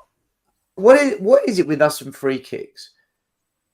Why can't we just have a designated free kick taker who actually can take them? Like, We have Madison now. It has to be Madison. It has to be. There's just no question about it. You'd hope so, but you never know with us. Gio can take one. Son Who can takes take penalties? one. We know he can. Who takes penalties now? Kick. Yeah, that's a Who's good the penalty? question, actually. Does Madison take penalties? Son or take Madison, penalties? probably. Son or Madison, probably. I think. Yeah. Hey, we've. Do you know what? We've lost an elite penalty taker. Yeah, Actually. that's true. That is very Absolute top draw penalty taker. As much as we can't say much about his free kicks, he did take good penalties. Do you know something I didn't know? Will Stewart brought up some stats. You know, he loves the stats. Last 5 years, if you take away Harry Kane's penalties, Son scored more goals than Kane. Really interesting. From open play, Son has been better than Kane, and obviously Son doesn't get to take penalties, only Kane does. But the amount of penalties Harry Kane scores gets him a lot of gold. But some people say, "Oh yeah, that just shows that Harry Kane's not as good as what you think." Whereas I say, no, he finishes the penalties. He's elite. No, he's an elite. He's an elite penalty taker, isn't he? He's unbelievable. He's It's like, what do you want him to do? Miss them, and people go, "Oh, he's a pin merchant after the first stop." Yeah. What's he supposed to do? Miss them, and then you take the piss out of them for that? It's like, come on. Guys, we're going to wrap it up. I want to say a big thank you to Shine for coming on, Robbie and Matt. Welcome. Guys, you're always welcome to come on any morning, any show. You're always just One day with Stel, 1 week with Stel. the next. You have to do that still. I'll see you stream in like 5 weeks' time or something. It's like 24 hours from still. It's like, right, guys, I'm going to take a break. I'm going to show you as well how I cook my dinner here. Just going through a day with still. I tell you what, if we don't sign any players by the end of the window and we lose our first 3 games, I think I will do a day stream because everyone's just going to be ranting and complaining, and there'll be so much content. But hopefully that's not the case. Make sure everyone likes and subscribes to Robbie's channel. Lily White Lane. Thank you. He's got to 1,000 now. Let's get him to 2,000. Doing a great job there, Robbie. Also, subscribe to this channel. And then just final words, Shy. Well, no, it's lovely to be back on. It's been a long time, hasn't it, Still? It's been a while. So it's really been nice to be back on. And it's been a pleasure being with Robbie again and Matt as well. Pleasure to meet you, Matt. And well, Stel, of course. How can I not? How can I not say it's been a pleasure, Stel, as always. Matt. Shy's the he's the man that got me into coaching. Oh yeah, I'm to blame. Yeah. It was me. Shy's to blame for all my waffle. It's all my fault. Ranting it's waffle. all my fault. Yeah, but no, pleasure being on, guys, and thanks to everyone in the comments, obviously, and maybe I'll be back on a bit more this season. We'll see. No, it's really good to meet you, Matt. Good to see you, Shy, and as always, good to see you again. Thanks for having me on. Cheers, mate. Robbie, you're always welcome. Matt, last words as well. Yeah, just thanks for the invite.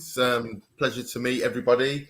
I love Tottenham. It's a club that I kind of fell in love with all those years ago, and I'm hoping to be on more often. So come on, the Spurs, and hopefully you need to change your name tag to Mr. Analogy, I think, Matt. Yes, I'm going to change it. Mr. Analogy. Analogy Matt.